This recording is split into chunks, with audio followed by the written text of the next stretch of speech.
All right, everybody. Welcome to this very special episode of the Renegade HPG podcast. We're doing something different today. I have a little roundtable here with two special guests, and we are just going to geek out about whatever we want to in the BattleTech universe. And so let me allow those guests to give you a quick introduction and who we have. So number one is... Hi, I'm Dan, or sirdubdub. I'm a mech artist, illustrator, animator, general, just like nerd person. I'm Tex of the Black Pants Legion, and arguably the worst shit poster of BattleTech. And for the sake of preserving the mystery, we have a Tex. It will not be sharing his face with us because Tex is kind of like the Sauron of BattleTech. He's like the disembodied voice, but he's kind of the benevolent one instead of the malevolent one. So I could be malevolent. We're gonna have You've fun. not, we haven't gotten there yet. You haven't seen me at tax time where I'm like, yes, this tree is my child. Have you seen that Mitch Hedberg skit where he's talking about selling a house and he's like, who are they to tell me what's a bedroom and what's a bathroom? It's like, this bedroom has a sink in it. Exactly. It's subjective. You'll never know. Bruins, I hopped on your Patreon the other day. I'm hoping I saw some other people on there. Am I right? You went up from the 1 to I think you're at 5 now. I dropped your link on the on the Gallery 3025 when we were announcing the project that we're doing together. So nice. Yeah, we're gonna keep cross posting. We're gonna get as much animation squeezed out of you as we possibly can. Oh jeez. But today, so my idea for this cast moving forward, I'm hoping this will be kind of the first in the series, is just kind of get some creatives together, people who love BattleTech and talk BattleTech for hours, and just geek out on whatever obscure aspects of the universe that we can come up with. And so I've got a list. We've all shared ideas. Tex has officially said he should talk about anything in the BattleTech universe ad nauseum. So we're going to take him up on that, and have Bruins chime in too. So I have the first topic. This one's kind of a softball, but it always irks me. So I want to kind of get you guys input on it. So I read in this TRO. I'm reading up in the Catapult. In the Catapult, there's a line that says entire invasions are fought to get spare parts for the Catapult.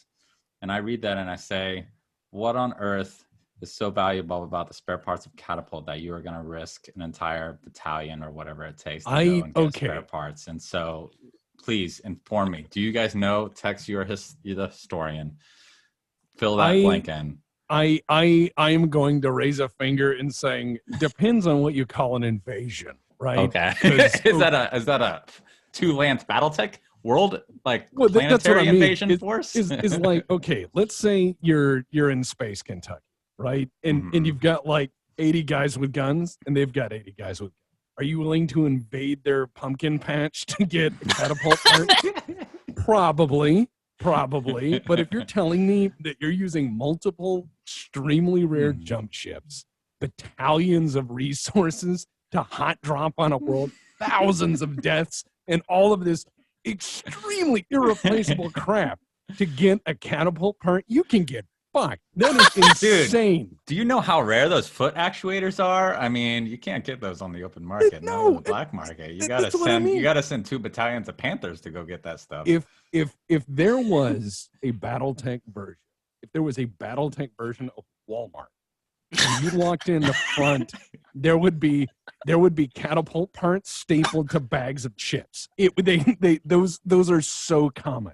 It's so common. It would just be like, well, time to get 4 crates of chips, and I also need to get a catapult. Oh, they have awesomes in the back. Of course they do. Yes, it's. I don't agree with that sentiment. ...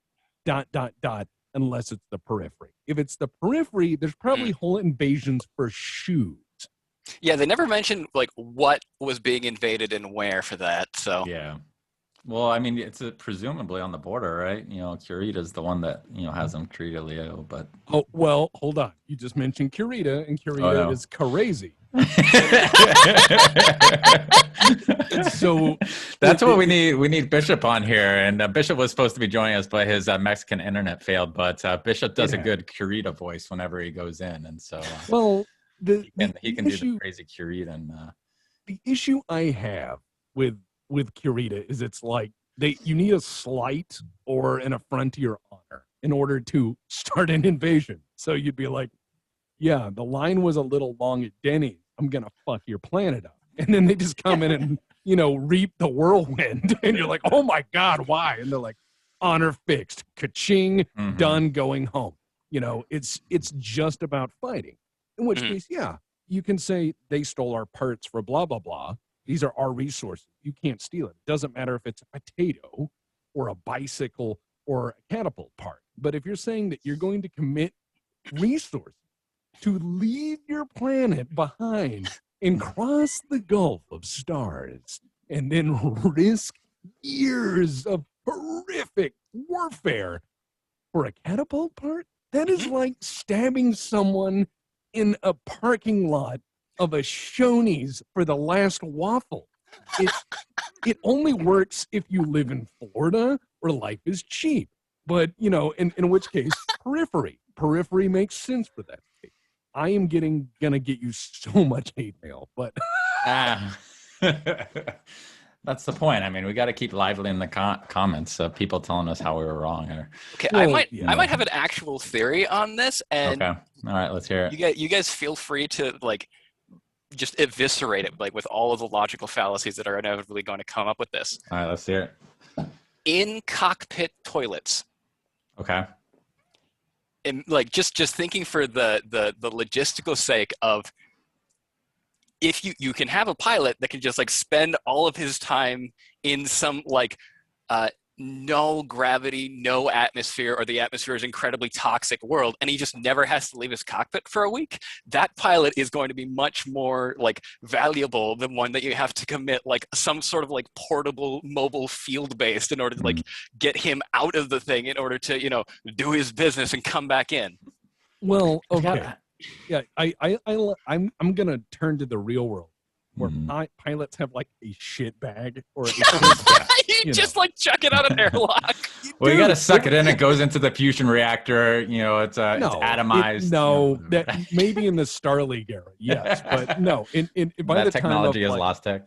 Yeah, once the succession wars hit, it's gonna be like truckers. You just got piss jugs and you're just whipping them out the window as you go along. You're like, oh man, I knocked over my piss jug.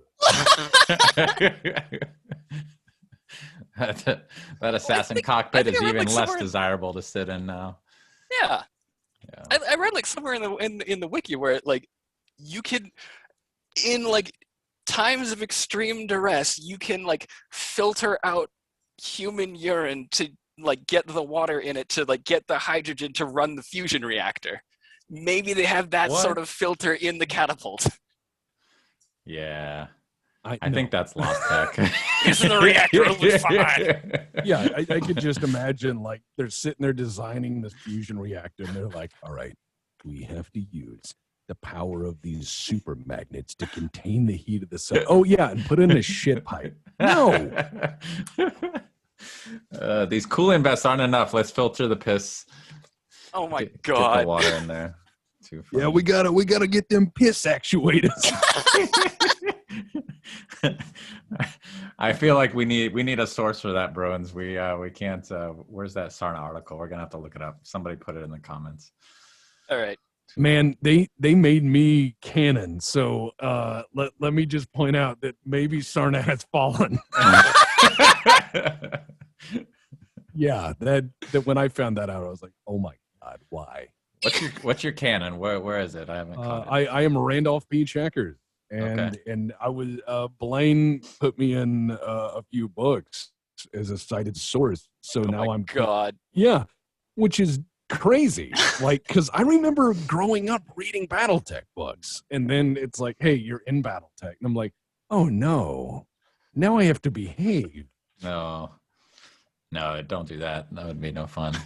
Yeah, the like I jumped all aboard the character part of the Kickstarter, and then it was revealed that like 5,000 other people did it, and suddenly it was less exciting. Well, and that was the problem.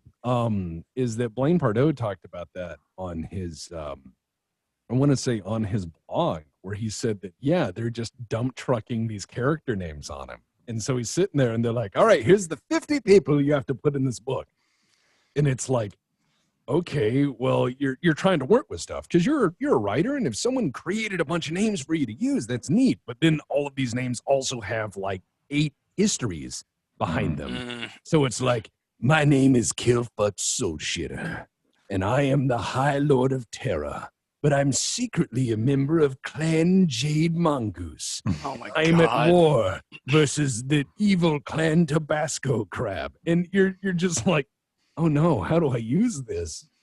Like, I can't, because my approach is what Blaine said he would do, is just kill 50 people a book in bar fight.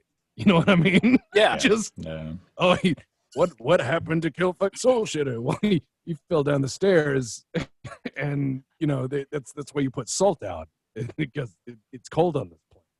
What happened to Gary Johnson? Well, you know that piss jug in the cockpit?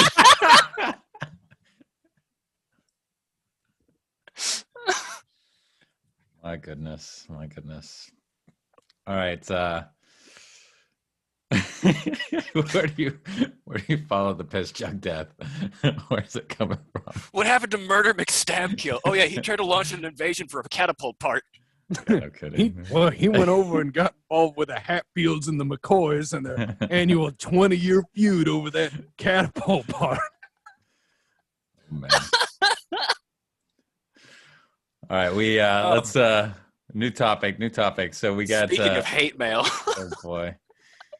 All right, one of us was musing on what's it like for somebody in the non-mech warrior in the BattleTech universe, and Bruins, you were talking about something too about kind of non-battle uses for battle mechs, which I like I like that insight. I keep imagining, and this is something I want to do for Gallery 3025, is kind of get an artwork commissioned where it's just a picture like post-battle, and mechs are basically helping with the construction, basically, removing rubble, constructing some makeshift buildings, or even just like real construction, constructing in a city. I think that has merit, because anything with hands, right? They're just be like, all right, who has hand actuators? And everyone, meanwhile, tries to go into combat and get those shut off. So like, well, I'd love to help, but I drive a Warhammer and I can.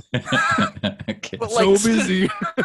Specifically, I remember like reading the article on like the creation of the Vindicator, which is honestly like, it's becoming one of my favorite mechs in this series, just because it's like the Capellans are like, okay, what the fuck do we have? Oh, that looks like a part, slap it together. Boom, you got a mech, get it out there, right? Yeah. Like that's all they're just like putting something together randomly, and they decided rather than to give the Vindicator 2 PPCs that it could dip in water and cool it off, because that's definitely practical, they said, no, this one needs to have a hand so it can like carry around a lunchbox. A lunchbox. And that's actually why the Vindicator has like a hand that it could just use in a practical sense.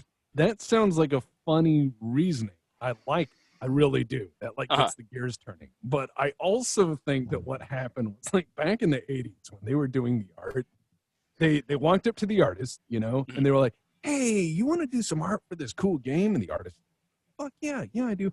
Okay, cool. Can you do like 300? And the artist is like, 300 fucking prints, man. That sounds great. Man, I'm going to be set for months. And like, yeah, could you do it by Friday? So the guy's like got 100 Post-it notes. And he's like, this one has one long arm and this one's got rocket feet. And oh,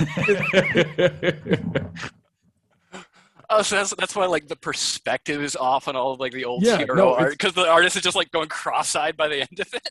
That's what I mean. I feel bad for them, because it's probably like, hey, yeah, we got this huge setting with all this stuff, and the guy's like, man, it'd be nice to have a year of contract work, and they're like, yeah, Friday, and so the guy's like, this one is just legs and it's got a box on it, and this one looks like a crab. Maybe we could call it the crab. I don't know. He'll give him the pinch, and this one's Dr. Smashington, and you're sitting there by the end of it, your knuckles are bloody, and you're like, I just want money. Please help me. Oh, the poor I arms. know that. I know exactly that feeling. Yeah, I know. I hired you.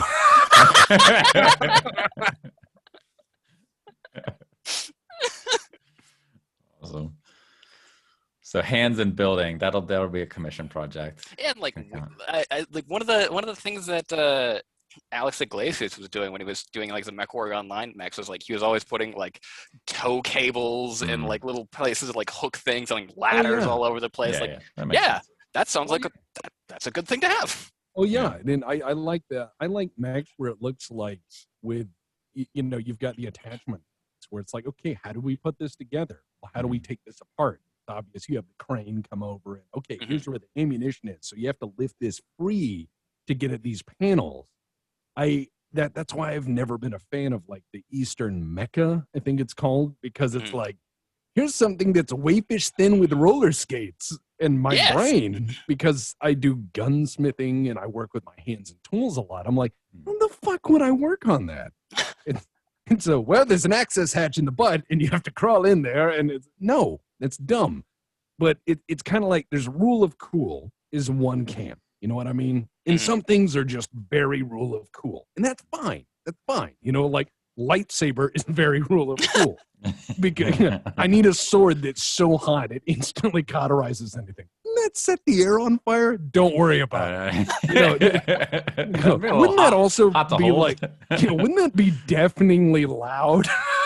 Nah, don't worry about it. Well, what's powering the thing? Yeah, don't worry about it. Or if you dropped it, heaven watch your feetsies. But then you get into like practical, and it's like, yes, if we really design mechs that really weighed as much as they should weigh, were powered as they should, it'd be like, all right, here comes the mechs, they're rolling at us now, and it'd be like the AT scene in Star Wars, where it's just yeah, and you're like, oh god, they'll be here by noon. Yeah.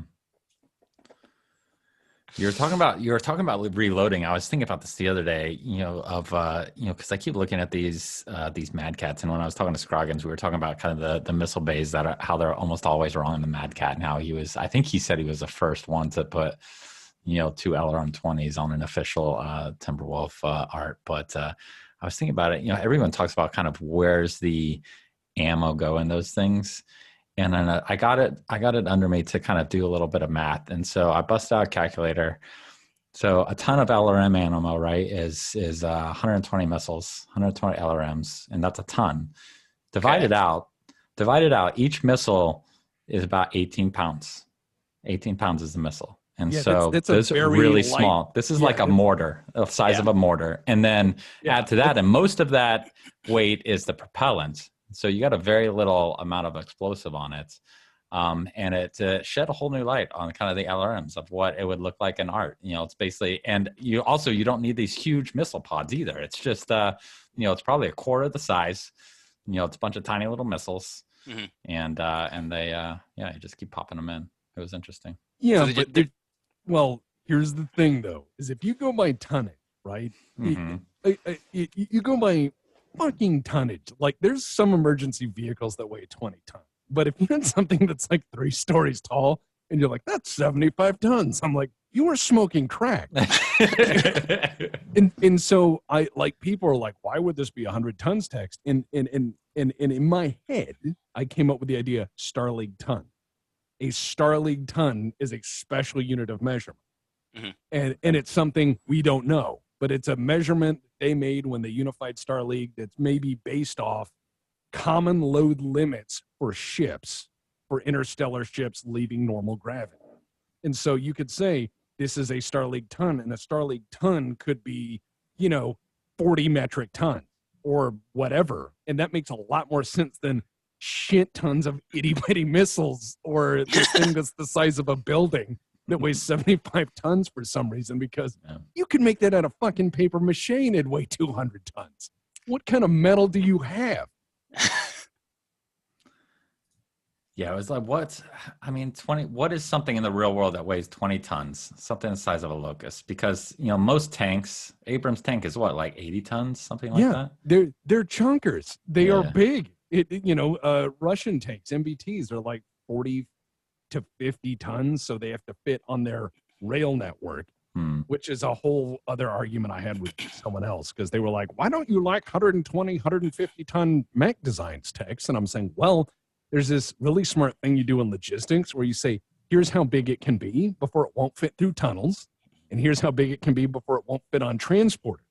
And you standardize a maximal size, and you work backwards from that. That is your dimensional size. Why don't we build tanks the size of buildings? As it turns out, they don't go very far, and they sink into the ground like buildings do. So you need to create a feasible maximal design, and then you standardize as many parts as possible. So that way, if I build a dropship on my planet, you build a dropship on your planet, and we have similar load limits and similar size requirements, obviously then we can transport these things a lot easier with universal loading bays. No, you don't go to cargo ships in ports and they're like, yeah, our cargo containers are twice as big. And it's like, no, you can go get fucked. We will not put cargo on your ship today. It's wacky rules that doesn't work in the real.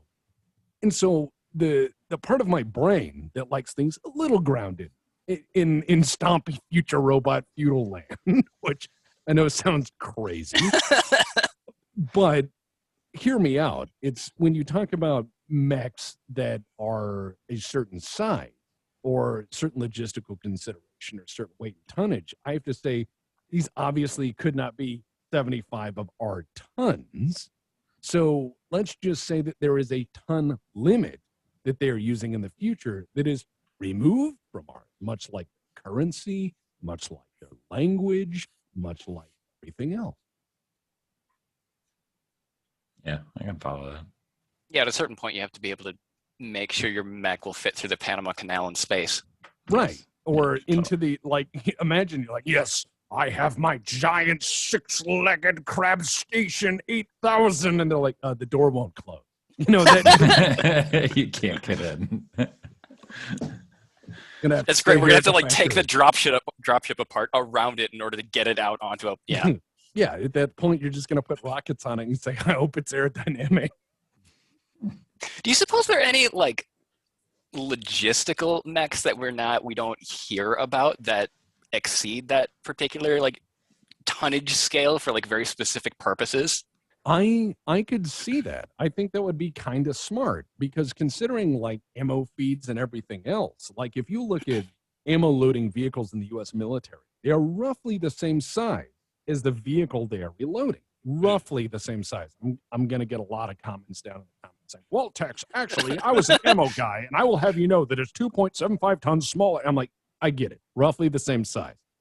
So when you're reloading a mobile artillery unit, you're not using a bunch of guys with a bucket brigade and loose ammunition tossing shells for you. You drive up with another thing size of that vehicle with all the appropriate hookups that then shovels ammunition into it through conveyor systems or whatever else.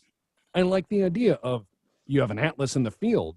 What makes more sense, to sit there and pull up a giant gantry and erect a giant crane and then have little guys go around, or something the size of a mech walk up and say, okay, here's your ammo?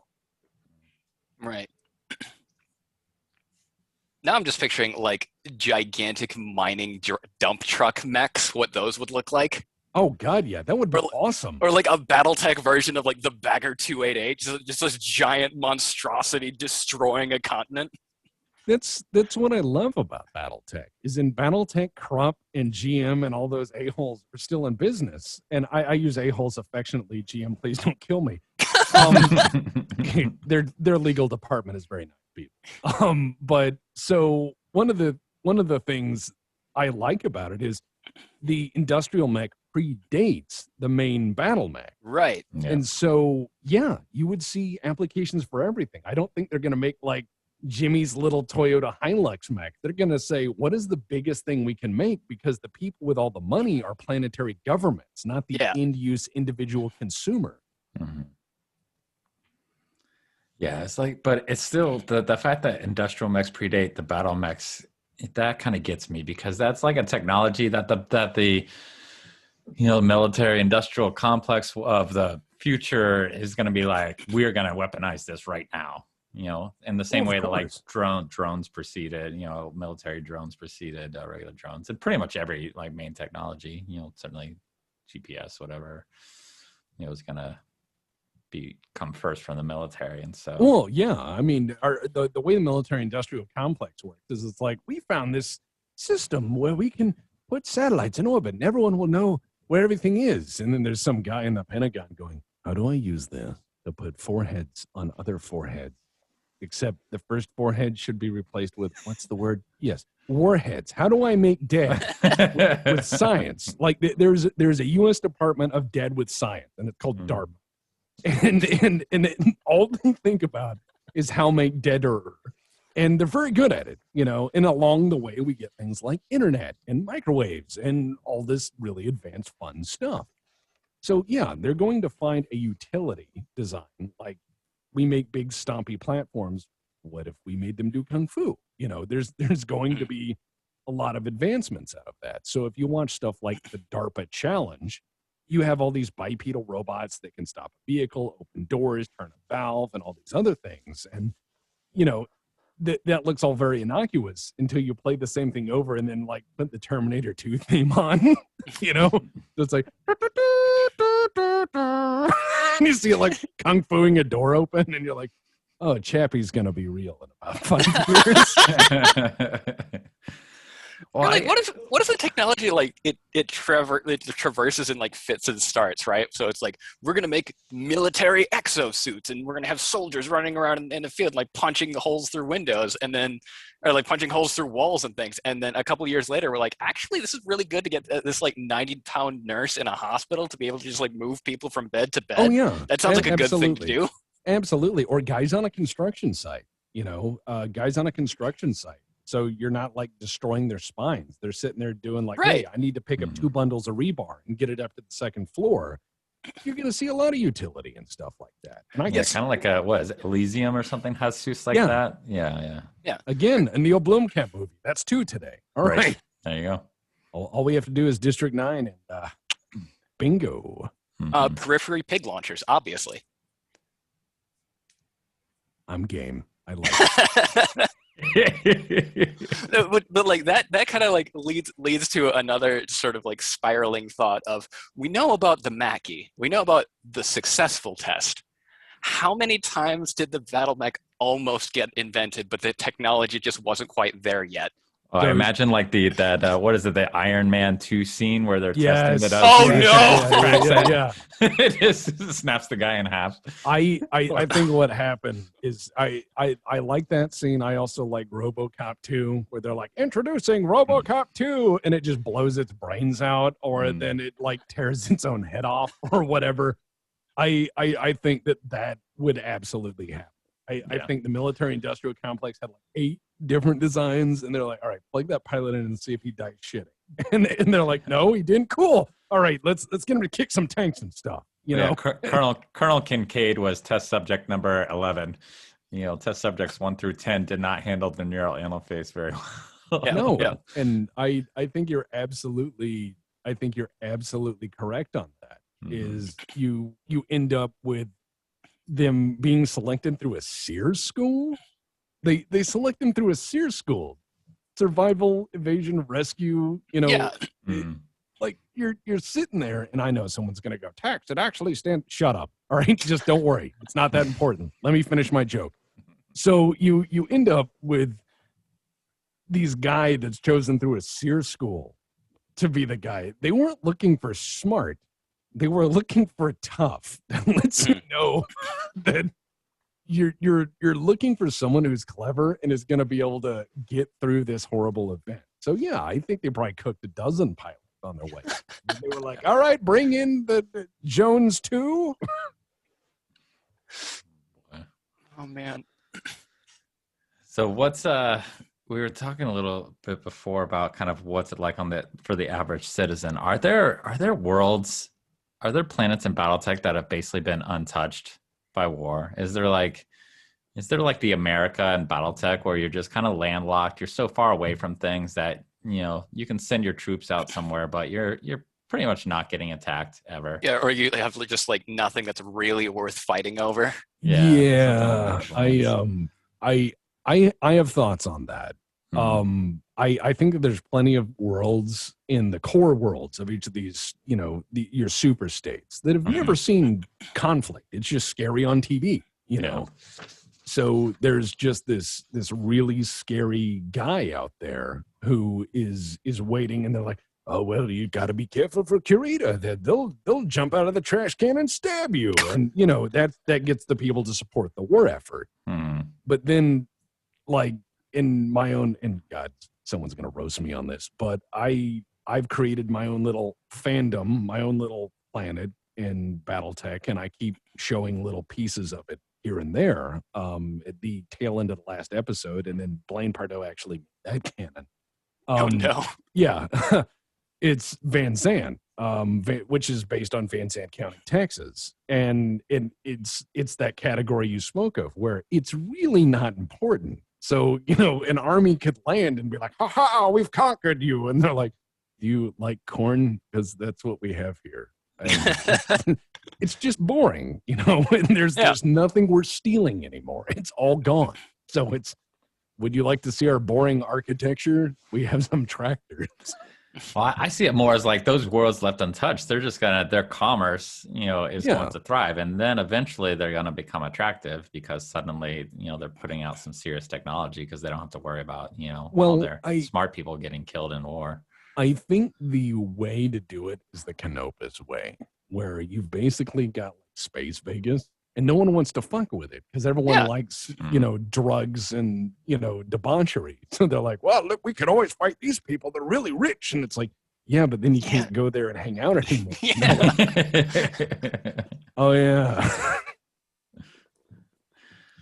Well, then it's a good thing that they're far away from Kurita because, you know, they're like, fun? No one can have fun. Yeah. It's not honorable. Not officially. Not officially. No, not officially. You got to get the Yakuza involved for that. Yeah, but it's like any repressive, you know, society where you're like, wow, everyone's really regimented in their thoughts and actions and showing public face. And you're like, behind closed doors, they're into some fucked up shit. And you just know it. You just know it. It's like that. God. Yeah. It's just the person I always get nervous around is the guy who's very straight-laced. Like you run into the guy who doesn't swear, and he's like, I go to bed by 9 with a glass of milk. And I'm like, you collect people's hair. There is something about you that is very alarming. Well, that was like in, what was it, Predators, that movie where they were all dropped on a planet, and there's like the one guy, the Topher Grace guy, and he's like, why am I here? And he turns out like he's the he's some sort of serial killer, which aliens knew how to figure that out, I guess. They were just like, yeah, this guy, we can sense evil motives. They're scouting. They're seeing him sneak around, see what he's doing. Yeah, their the Predator spy network is unparalleled for them. Yeah, they're like, well, we have a mercenary, we have soldiers, we have sicarios, and then, well, we did some follow up, and this man's rather suspicious in some clinical disappearances. Let's grab him. Oh man. Talk about you know, we're talking about kind of way out there and not knowing what's going on, and but I brought this up of the Free Worlds League. I'm gonna pick your brains just because I've been playing BattleTech. God, what year is it? 30 years now, and I'm probably can write everything I know about the Free Worlds League on half a page, double spaced. I just don't know. And granted, I'll caveat that my reading has only reached I Am Jade Falcon, and and I'm trying to catch back up in my adult years with my read through. But what goes on in that? Like, where is, other than making mechs and selling them to their enemies to hopefully fight other enemies, what is going on in the Free Worlds League? Well, aren't they in like a near constant state of either civil war that but we don't talk about it, or all leading up to the next civil war? Well, that fills my half page double space. It's like they fight each other a lot. You know, well, okay. Look, So the Free World League is like basically some people are like it's Space America. I'm like, no, it's No. Space Austria-Hungary, which Mhm. means you've got like 80 languages and 900 people going, I'm in charge. And the answer is no and no. But all of the people that are in charge have the best facial hair you will ever see. I am not disagreeing with that. You are spot on. And so the Free Worlds League is weird because you find that they have these periods of relevance. Like when I was doing the bid on the American Civil War, you find like Kenyon Merrick, who's in charge of it. Like Mike, the editor, was cracking me up because he found this picture of Kenyon Merrick, and he looks like a Jersey boy. You know, like Oh no. yeah, and so he's like, "Hey, it's your boy Kenyon Merrick. Oh, I'm gonna go juicing," you know, and he would just post that picture, like I'm having a bad day. He just sent it to me on Discord and be like, "It's your boy Kenyon Merrick here," and then you see epic facial hair, as you say, but their overall relevance is kind of mixed. You find that they're really good at fighting defensively. They have very competent generals when they decide to turn their gaze out, and they just push people's shit in, you know, with bulldozer effect, and they're really good at it. all right, we finally got Bishop here. Ah, good day, sir. Where is he? Bishop, can you hear us? Maybe. Can Hello? you hear me? Do I hear? I hear Bishop. Hey there. I Okay. see Bishop. Ooh. Joining the fun. Yo. Hello, We, hello. The Mexican internet finally cooperated with you. Mexican internet. Been spending all day trying to fix my water. Had no water in the entire house or my neighbors. Oh, which no. I might still have to drop out in about 25 minutes, half an hour, because the landlord will probably be back around then. And then might be for a couple minutes. Might. So it's, you know, We'll dive in. apparently talk Murphy lives BattleTech. in Mexico. Yeah, fair enough. Yeah. I saved the top. We were just talking about what on earth is going on in the Free Worlds League, other than just fighting and killing each other all the time. But Do we need more? Tex was wrapping up. Yeah, tell us. No, we covered basic facial hair excellence of the Free Worlds League, and we also covered their ability to emulate Austria-Hungary in the closing years of its relevance. And then after that, I made a few jokes about Kenyon Merrick looking like a Jersey boy, and that he probably should stop juicing. And that basically sums it up. That's it. That's all 500-600 Pretty years. fair. Of it. Yep. Well, I I was saving this topic for you, Bishop, because you had proposed and I really liked it. Was let's talk about real considerations when customizing your mech. And so we talked about this a little bit. I think we talked about it off air, but this can be our next subject here. And so people love to kind of spec out their own mechs and just plug in whatever they want to do. But I've always been curious, like, what are the real considerations? And I know endo steel is a big one for you, so we can kind of dive in with endo steel and adding that. But you know, what are some real world things that people need to think about if they're trying to be somewhat realistic when they're customizing their mechs? I mean, realistic versus maintaining flavor of the universe is, I guess, more where I'm leaning at. And you mentioned endo steel. Fact is, in the inner sphere, there's only about maybe a dozen facilities capable of making endo steel because it's made in 0G. Correct. And it's not just like you always hear people say, "Oh, just scrap some dropships together and blah blah." That's not how 0G works, lads. Sorry. You actually need a full foundry. You have to be able to, all kinds of things. You don't build a factory on a couple strapped together dropships. Okay. Right. And so there is literally in the inner sphere at all times a shortage of endo steel available. So if they have a contract with House Davion or Hesperus 2 to supply X amount of endo steel, and Joe Bob comes up with his grandpa's hatchetman that was built without and wants to have a spiffy custom endo skeleton made, they're going to laugh at them. Just like if you went to GM and asked them to build you a custom car out of the pocket, would GM just drop everything and build you a custom car? Hey, here's $5 million to build me a new Corvette of my design. No, they're going to look at you and go, dude, no, Sorry, we have real customer stories. I want to replace the entire chassis of my 1985 Toyota Hilux with carbon fiber. Well, Exactly. and I mean, I absolutely agree with that. It's refreshing to think that I'm not the only like realistic asshole out there when it comes to this stuff. no. And I mean, there are some end arounds on some things, but you have to think, like, especially in the case of endosteel, you're replacing the entire skeleton. Now, let's say you're talking a Shadowhawk 2H. Well, they do make an endosteel for the Shadowhawk 5M. So in theory, I could see, although it'd be a hell of a lot of work at the factory, you could obtain an endosteel chassis for it and then go through basically the cost of a whole new mech to have your old piece of crap put on there, or you could have just bought a 5M in the first damn place. But then there's things like that are a little more gray zone, like case. Case requires a factory conversion. No, what doesn't? Replacing the side torso of your mech. That can be done at a minor refit facility. So what you can do is develop basically factory refits like Archer side torsos equipped with case and ship those out to the field, and the techs in the field can then actually replace the entire side torso of the mech, and voila, case. Nice. So there are areas you can game the system. Not saying you can't. Yeah.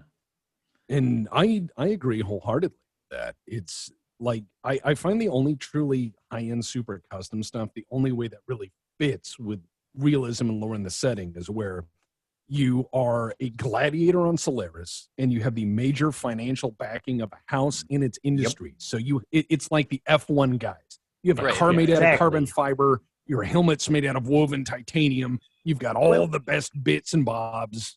And even then, those vehicles would never survive mil-spec testing. Oh, absolutely not. But the Solaris mech doesn't need to, because it doesn't need that life support. It doesn't need the radiation shielding. Yeah, a Solaris mech only needs to be as good as a mech can be for about 5 minutes. Yep. And hey, if you want to now take that mech into the field, the list of negative quirks you would take, inferior life support system, probably inferior sensor systems, especially long range, because you don't normally fight long range in the arenas, et cetera, et cetera, et cetera. You're going to have the biggest lemon, and it's just like a high-performance car. Everyone thinks an Indy car or the F1 you use is the greatest thing ever. But if you don't have those parts being replaced every 200 miles by the people on there, that's why they're made modular, so you can literally pull every individual bit off and slap a new one on. Exactly. It's going to fall apart. Right. The higher performance, the higher maintenance it is. Yeah. Well, right. It's like, you know, when you design guns, you look at stuff like standard gun design for military operations. It's good enough. It's reliable enough. It meets these stringent criteria for being able to be rebuilt. And then you look at guns people use for long range competitions where it's like, I can't even take this action apart to clean it because I will affect the accuracy. And it weighs 25 pounds. Exactly. Or race guns, another example along your lines. Don't even get me started on that crap. I love you even more, Tex. The fact that you apparently despise the gamer guns as much as I do, because you know what? Give me a Glock, get some good XS big dot night sights on it. Yeah. And underwater cups. Yeah. And because it has to work, it has to hit what I'm aiming at, and it has to have a good enough trigger that I can reliably, assume that my aim will be on where I shoot if I exercise proper triggers. And it's like that's military. I do have my fancy guns. Like I have a Colt Python, and it's shiny, it's nice, but like, that's not my carry gun. That's my barbecue gun. That's what? Where you're not going to Rick Grimes. You're that's not your go-to. No, I'm more a Smith & Wesson 586 guy. Exactly. So, I mean, those are the things that drive me nuts. And even then you have factional flavors. Right. PPCs That was my are next House question. Kurita's cup of tea. HPPC, LPPC, Snub-Nosed PPC.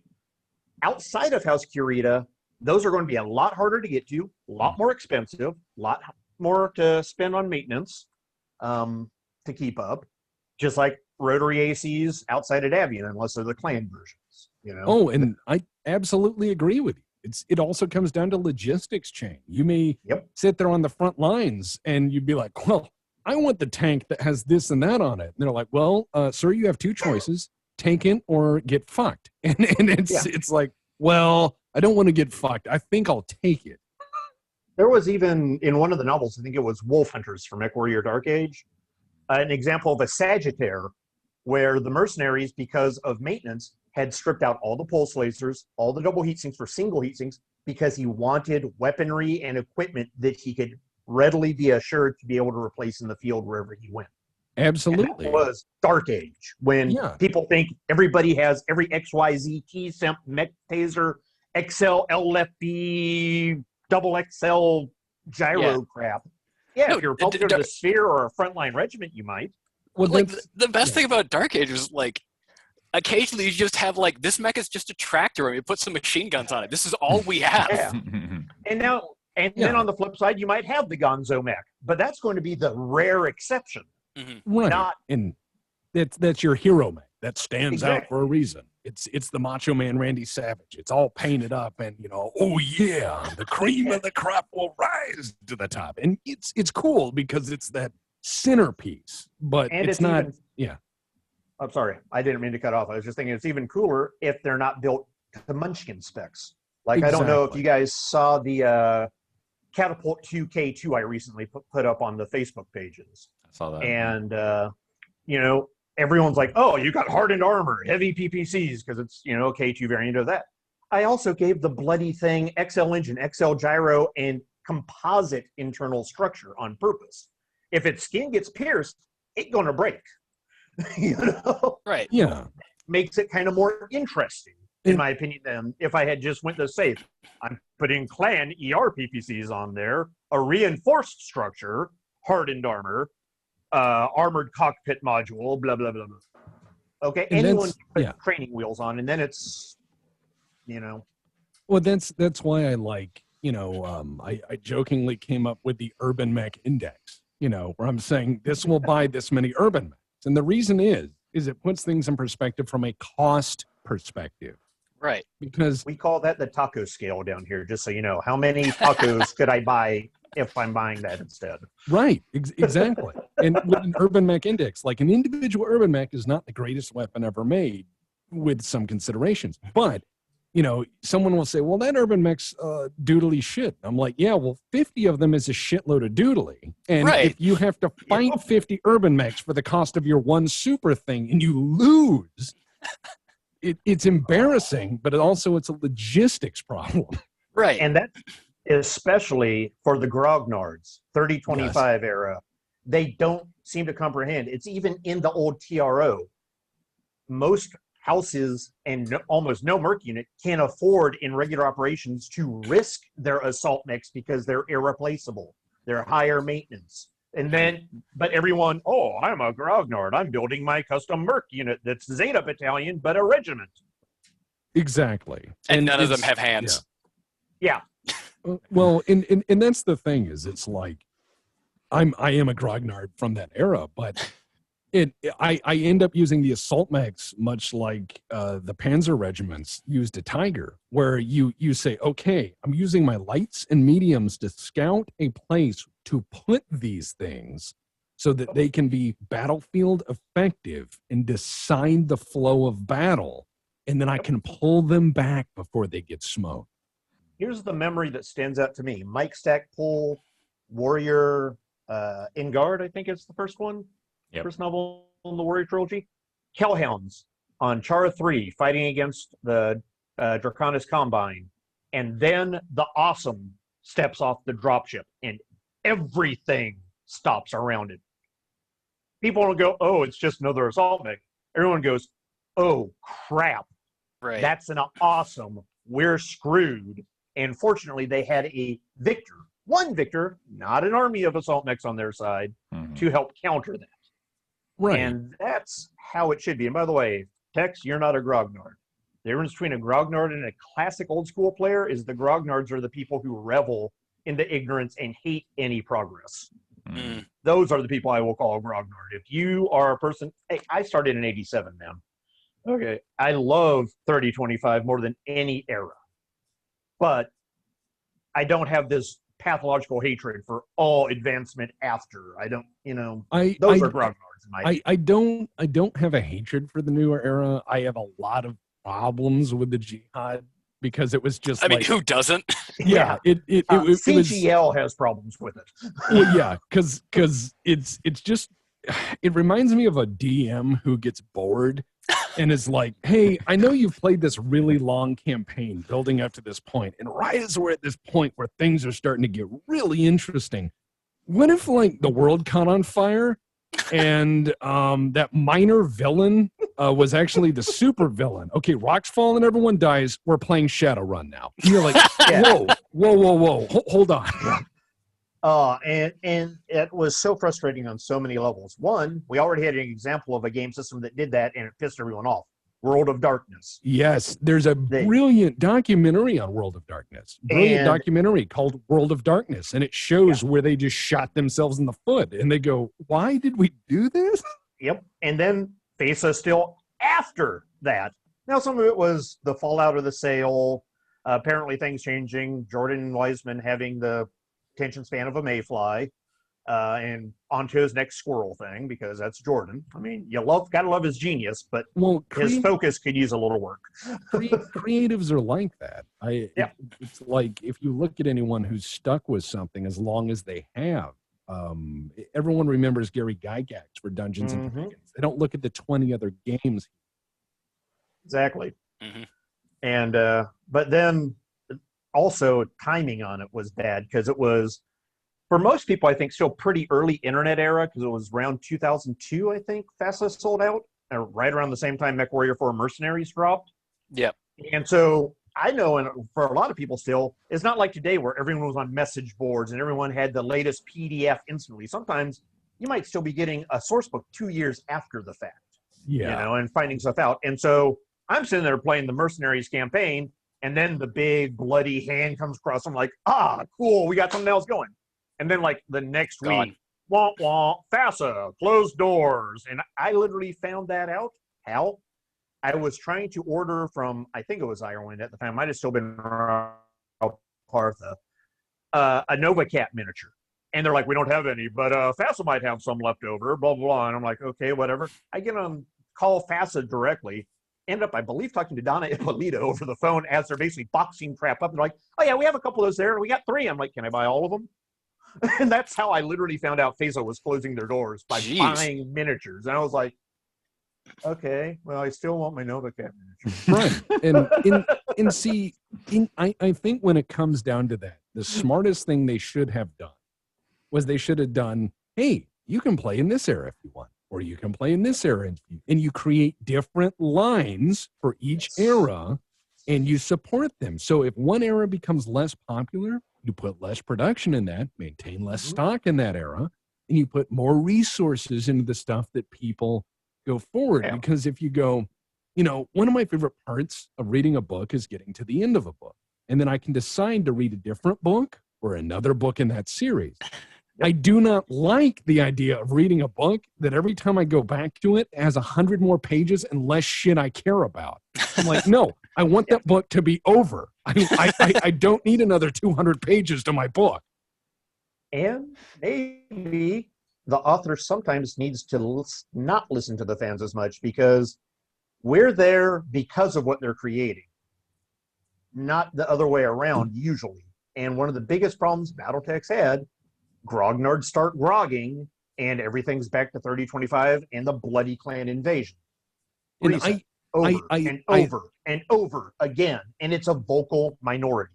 And I like the clan invasion. I like 3025, but I've also done a lot of my stuff on the American Civil War. I'm currently going through a lot of the stuff in the early era of Star League, because I'm going, no one's talked about this. This is really important. This is like I want to talk on this, but I got to step out for a minute. So please, can we kind of come back? We'll table. Put this on there, because Star League, Mars, and all that. Yeah, that's a Jimmy Jam I want to get in on. But I got a landlord pounding on my door right now, so I'll be right back. Good luck. Thanks. Yeah, no, and this is good stuff to talk about, because we're getting into the we're getting into the part of the discussion where, it's a bit more freeform. And, talking about eras in history is always really interesting because it's one of the things that bothers me as a historian. I mean, I think they should spend some time going backwards. I mean, like you were talking about America's Civil War. I mean, first, second, Succession War. There's crazy shit happening. I mean, third is boring, but yeah. probably. Well, yeah, because they ran out of shit. They broke it all. But one of the things in history, and as a historian, this is what fucking kills me. It just fucking kills my soul. Is you find someone and they're like, Tex, did you read the battle of this thing? Yes, I have a master's degree. But in this battle, this guy killed 80 people. And I go, that's neat for that one guy. But geopolitically, you need to look at all these things that feed into that moment because history is not history is not Hollywood, right? Right. History is not Hollywood. It's not, kill fuck soul shitter killed 80 Nazis. Well, that's good for kill fuck soul shitter.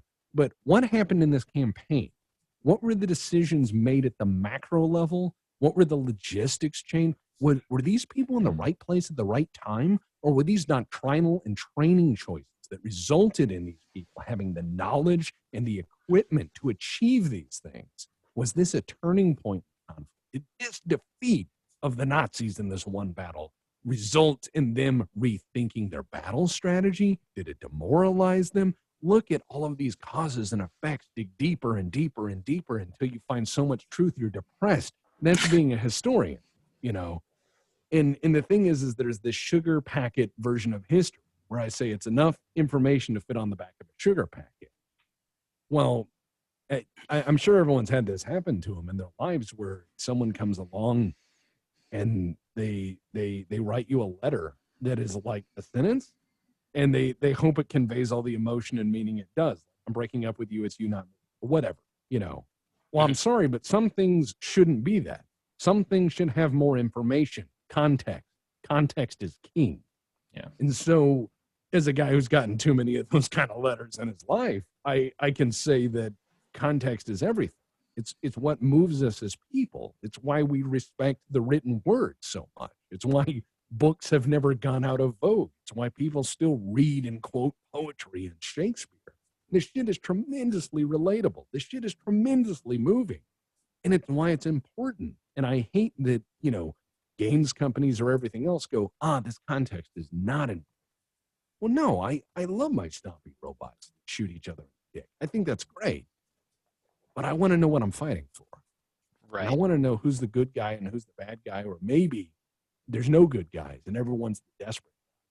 And this is something we're all doing out of ignorance and fear. We're trying to discover that higher truth. We're trying to get up and make sure we're the guys at the end of the day standing on the hill and they're the guys down the other side. Or something. Yeah, and when that's all removed, it's sad.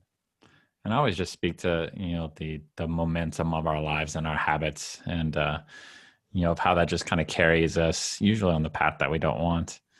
And, and certainly you look at geopolitics. I mean, there's, you just take a step back and look at things and it's like, why is anybody doing this? But it's just like, it's, and we can look at it in our daily lives too. It's just, you're going forward with the next step. And it's so hard to just take that step back and look and be like, well, I shouldn't be taking that step. Well, yeah. And I mean, it's, I studied physics at the beginning of my collegiate career, before switching to psychology for my eventual career. But but yeah, so I mean, it's a direct metaphor. The momentum of physics and is the same momentum in life. Is like it's just very, very difficult to break that. And you look at history and you look at people from that lens, and you just understand, on the day-to-day basis, that it's just so hard to change the course of events. Oh, of course, because if you look in, and that's why I say look at context, because you look at World War II, and if you look at World War II from the Japanese side, you realize conflict is not something they chose. Conflict was something that was their only option. Yeah. It was that like, we don't do this. We are like fucked. And then you had guys on their side. There's a really good history. There's a history of the Pacific War. I actually have that book over my shoulder. Yeah. And in the history of the Pacific War, the guy who wrote it says this really begins in the 30s. And he starts talking about the early 30s. And he says, here's the geopolitical situation we're in. And here's how the government changes. And here's how people's thoughts changed. Here's how we started to look at the world. And when you show that this is a series of events that slowly took place, this wasn't a we're bored, let's hit America, or we're big, let's hit America. It's a we're desperate and we're becoming more desperate and we want to be relevant. We don't want to die quietly in the dark. We have to do this. And it becomes a cultural value. It becomes a cultural necessity. It becomes a sense of finding identity as a nation, safeguarding the future, and all of these other things, coupled with a lot of lies and misconceptions, because the first casualty in conflict is the truth. And so you look at all these beautiful things that go into this, all this context, and you find people go, yeah, and then the Japanese hit Pearl Harbor. I'm like, there's 9 years before that actually have really strong relevance. And if you really want to get into it, you're going to have to start at the Meiji Restoration in the 1880s, after the Boshin War.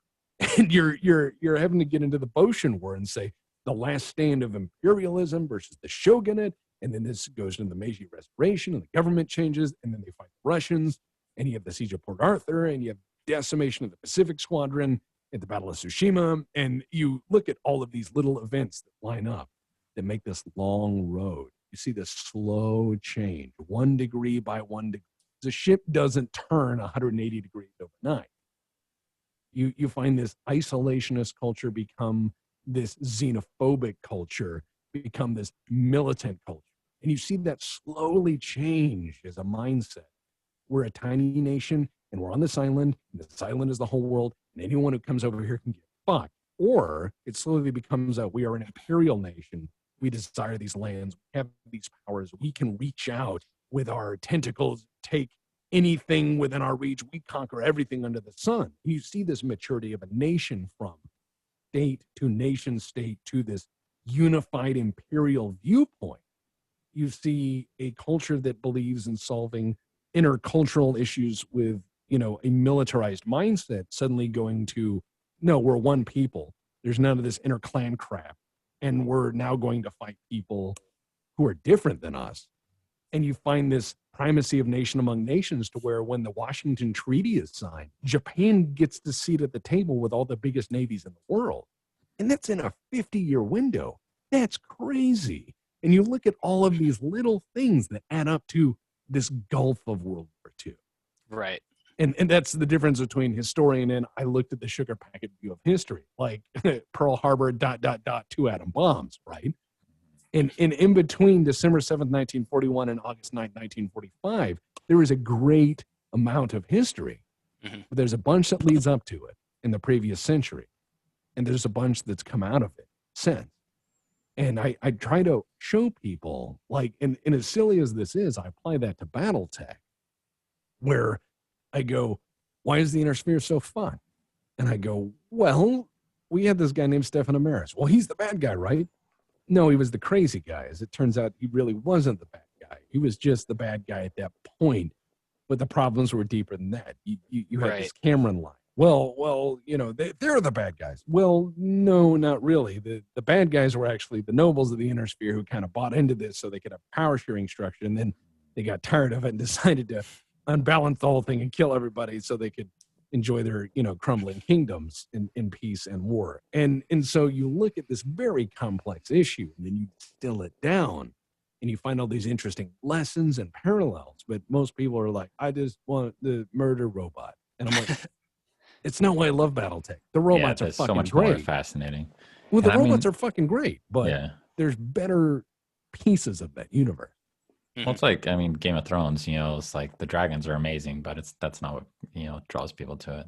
But even just like, taking, that's kind of like the historical macro scale. And I kind of take it down to the micro scale and look at people and, you just look at kind of what motivates people and what motivates kind of you can look at a political climate like now where people just aren't very good at listening to each other. And, I also look at just, what motivates people to extremism. And, I look at it, it's basically everything you described with Japan. It's just taken down to a personal level. And I think it all comes down to isolation. I think that the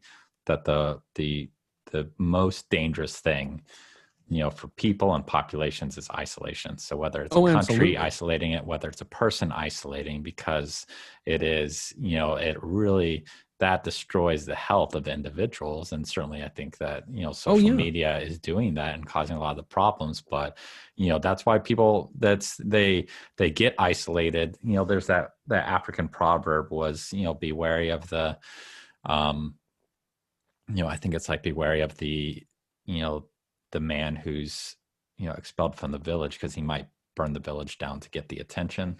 I'm butchering that, but I get. And I get what you're saying. Is it's beautifully poignant because you find that we're all tribes in that sense. Can I get another beverage? Because the reason I talk with this gravel in my voice, I have a degenerative disease. Yeah.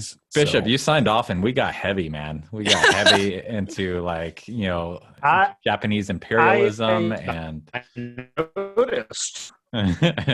What? Anyhow, so Japanese imperialism, African proverbs, tribalism, echo chambers. Sounds like I missed all the good stuff. Oh, yeah. Gosh, I was gonna jump in with maybe some sort of musings on how I'd like to see a BattleTech novel, kind of loosely based, framed on the actual days, weeks, and hours leading up to the opening blows of the first Succession War, and how that runs in parallel to the month of August 1914.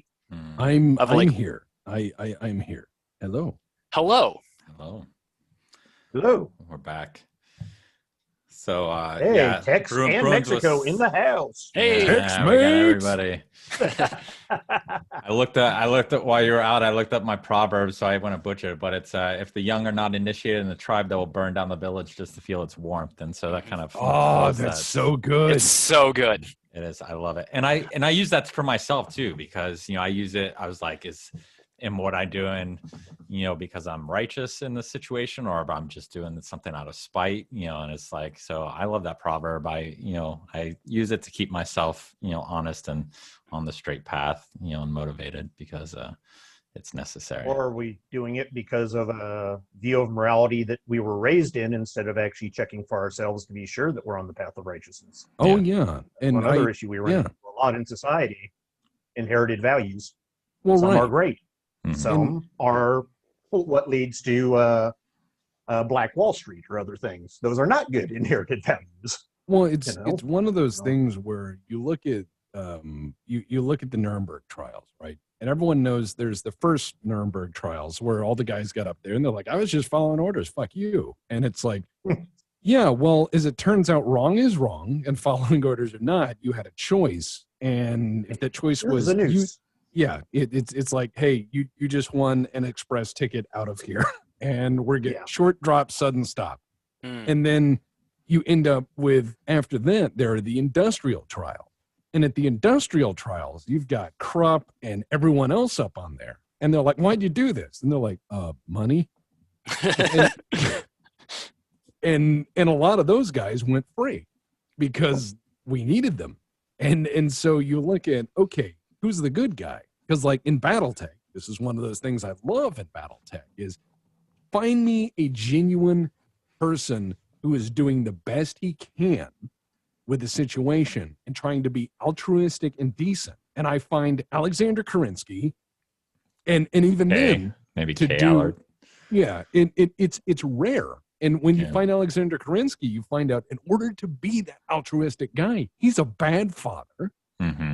Who cannot raise not one but two sons, and he cannot even raise the Cameron kid to be a good person because of duty. And you find that even if someone is doing everything as best they can, they're a fuck up.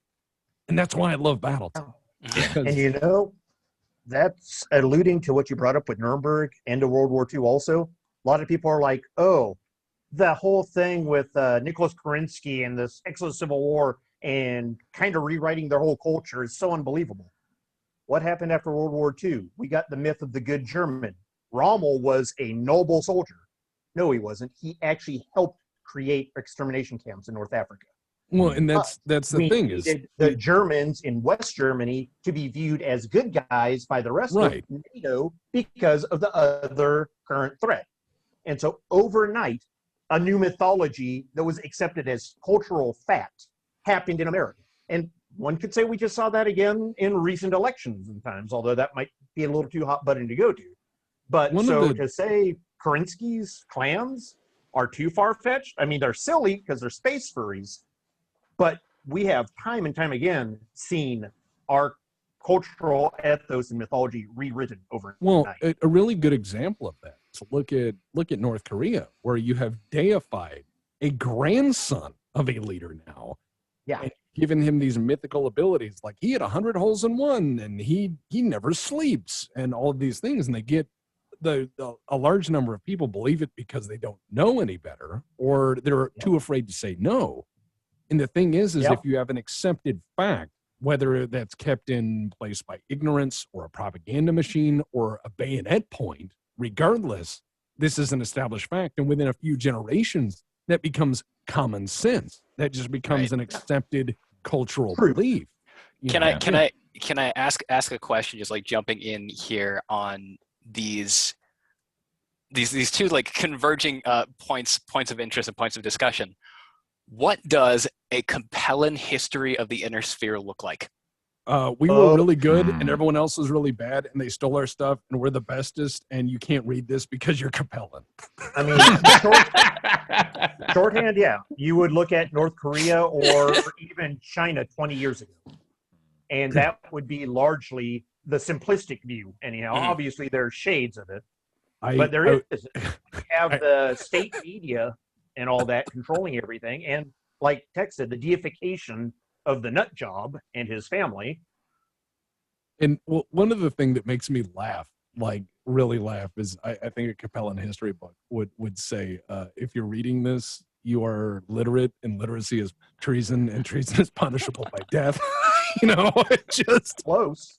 Yeah. The thing that's interesting about the Capellan proto-state, because I'm doing a lot of the stuff on the early inner sphere, the Era Civil War, and even earlier, I do hope to touch on the reunification war this year, actually, because a lot of this really important stuff was never really explained much. And I think it gives people a good foundation, because at the point of whatever your modern era of BattleTech, because some people say, I don't read anything after 3067, that's fine.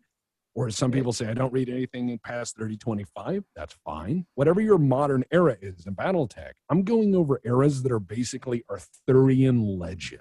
Yeah. This is stuff that they said, oh, this was once a paradise, and it was just fucked by all of these events. And I'm going in and pulling these out and going, let's examine these to understand why we are here, whatever your modern era is, and allow you to unpack it. Because I think that history is not in a box. History needs to have that series of events. And also in doing this, I used to know BattleTech very, very well when I played it very actively tabletop quite a long time ago. And re-examining all this stuff, finding all these little bits that weave together. Like in the Mackie episode, I talked about how the Cameron ends up almost dying, and he appoints this person to discover who's behind the plot. And that person is Terran Zamaris, who later relocates to the Rimworld's Republic and more or less usurps that throne. Whoops. And that'll be awesome. I hope Capellans aren't the only ones you do also. Oh, God. And I have to keep writing good Capellan jokes. The last one I was very proud of, but I'm continuing to think of better ones. I have a few friends of mine who grew up in the Eastern Bloc, and they have written out their best communist jokes. So I'm gonna start shoveling those out for people. But you brought up such a cool point on the Arthurian legend, the myths, the mythology that's built up. Look even at House Kurita. Oh, yeah. Literally, about 200 years in our future, a guy basically reads Shogun because the samurai of Draconis Combine are not remotely like the real Imperial samurai. Oh, Right. What absolutely. they are is the westernized take and Hollywoodized the Last Samurai, the Shogun, and all that regurgitated. And it makes perfect sense because people go, like, I get so mad because, yes, you want proper representation, but you also have to understand, as time marches on, things get foggy. People don't even have a perfect view of what happened in the American Civil War 150 years ago. So do you think someone 300 years from now is going to perfectly get, even if they're of Asian descent, Asian culture from 1400 AD? Correct. So Well, are you yeah. telling me that like the Draconis Combine is like the Fallout New Vegas Caesar's Legion of BattleTech? They kind of are. I mean, let there's a me- weeboo take on samurai culture.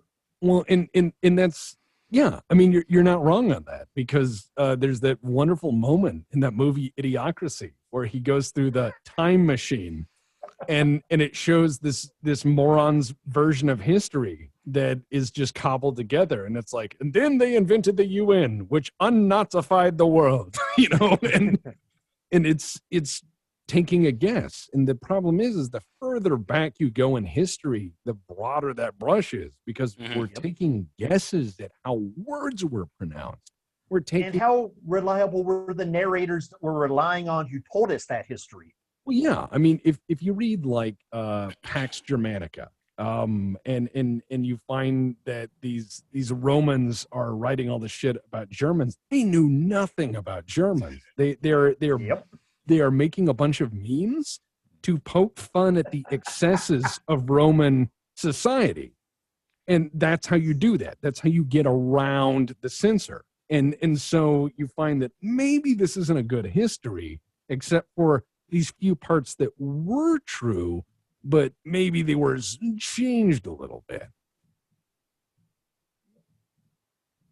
And that's one of the joys, though, with BattleTech, because as much as I love digging into the area stuff, one of the campaigns and one of the source material I want more Age of War myself, because I want to be playing when that Mackie first steps on my tank. I think that's one of the most fascinating parts. And then the early primitive mechs. I don't give a crap about somehow they decided to bring primitive mechs back into Jihad. I mean, the stupidity that's involved in that is a different subject that we could rant on for hours. Yeah, and I could see bringing primitive mechs back, because it's like the war in the Donbass, where you see guys go up to a plinth and they're like, "Oh, cool, T-35, let's get it running," and then they drive this tank off the plinth. That's cool. Yeah, or primitive technology. We can't build modern armor on our planet, so they build primitive tech armor. Although they, instead of building a mech, would probably just build a more modern version of a tank at that case. But that's ignoring the fact we're in BattleTech. Right. But you would not take, and because you know guns, you know this, you don't take a set design from 400 years ago that all the tooling is scrapped, all the R&D is scrapped, and resurrect it. You might use that tech to create a whole new design, but there's a reason you don't see FG-42s reproduced or Lugers and all that, because doing so is insanely expensive to do the reverse engineering to bring it back. It's cheaper to build a modern gun. Well, it's the thing that makes me laugh is there's been some interest in many years saying, you know, I want an M1 Garand. Too bad no one makes a modern M1 Garand. And it's like, well, you have a forged receiver that has to go through hours and hours and hours of milling, and then you have to finish all these parts, and that would cost about $4,000 to $6,000 to make a new gun. And it's like, or you could buy a used one for $1,500 to $2,000 and really get hot. Or you could buy. It has history to go with it. Right. And so when it comes down to a military, if Germany goes to war tomorrow and gets their shit pushed in and their industrial base beat up, they're not going to go, okay, step 2, let's build a bunch of Stukas. You know, they're going to go, all right, maybe we don't fight an air war. You know, it's one of those things where you're going to find the cheapest and easiest way to fight a conflict. Because let's say that you don't have economic or industrial parity with somebody, then you're going to use symmetrical strategies where they're big, you're small. Well, I can guerrilla war this guy. I can fade into the civilian population. I can do all of these other things. I can be an asymmetrical opponent, and I can drive this guy nuts. And that's, that's where you start getting into God. The key to that asymmetrical, for it to have any chance, it has to be that guerrilla style. If you try to face force on force with a vast inferior technological gap, you don't build an army of primitive mechs to then go up and fight an army of Word of Blake mechs. Even if you have a 3-to-1 numbers advantage, you'll get wiped out. So you won't use that technology to build these static frontline units. You'll build technology, like you say, that helps you fight asymmetrical warfare, where you can negate their technological advantage as much as possible instead of trying to match it. I agree. And it's one of those things of, why would I fire up, if I have my back to the wall and I'm fighting a war with my back to the wall, why am I going to go, all right, let's go to the factory and start building stuff? I'm going to figure out how to get my back away from the wall first. Yep. That goes into kind of the life of the normal civilian too, and just kind of how easy it is for worlds to kind of change hands. Because when you get into that asymmetrical warfare, there's a different dynamic there, because you don't want to become a bigger problem than it would be for them just to nuke your planet and walk away. Because blast you. I mean, this is we're living in a world now where planets are disposable resources. That's not the case here on Earth. Here, cities you can say are disposable. You don't want to bring in the nuclear weapons because then that affects the other cities, but that's not really the case there. And so that makes it really, really tricky to engage in any kind of, resistance or asymmetrical, because, if, a bunch of, Davian guerrilla fighters are making trouble for Kurita, they're going to be very, practical about, do we want to deal with these people, or do we just want to kind of glass this place and leave it and move on? So, and if you're just like saving it worthwhile, if not, you're toast. Totally. Yeah. I just try to figure like what is like the BattleTech dentist and insurance salesman, like what is their life when a planet changes hands? Do they like try to form some sort of like, do they join the cause, or like go like take up some sort of like patriotic arms, or do they just like, I just want to go back to work? Yeah. I think, in all honesty, most people are just going to go, oh, what's the flag today? Cool. Yeah, I have some so. money of that, in my briefcase. Yeah. Yeah. I think very seldom did we see in the past, like if you looked at Europe in the Napoleonic and previous eras, you never saw, aside from a couple long-established countries, the type of bravado patriotism like you see America on that. Because how often did the Germanic kingdoms change rulers? It technically wasn't even a thing yet. And so all these were constantly changing, and very few had any cares about anything beyond their neighbors and what region they were in. Where do we send the taxes for you to leave us alone? Yeah. Where, basically, who's our crops going to?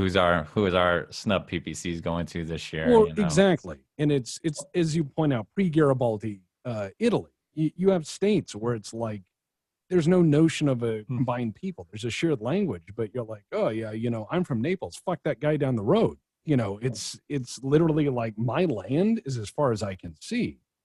And if you look at a planetary population, they may have some larger abstract notion of the inner sphere being this giant place, but they're never going to leave their town, let alone that planet. Which is why I hate this concept people have. All Lyrians are Germans. All Caritans are samurai. All Capellians are Chinese communists. That's the overarching federal government.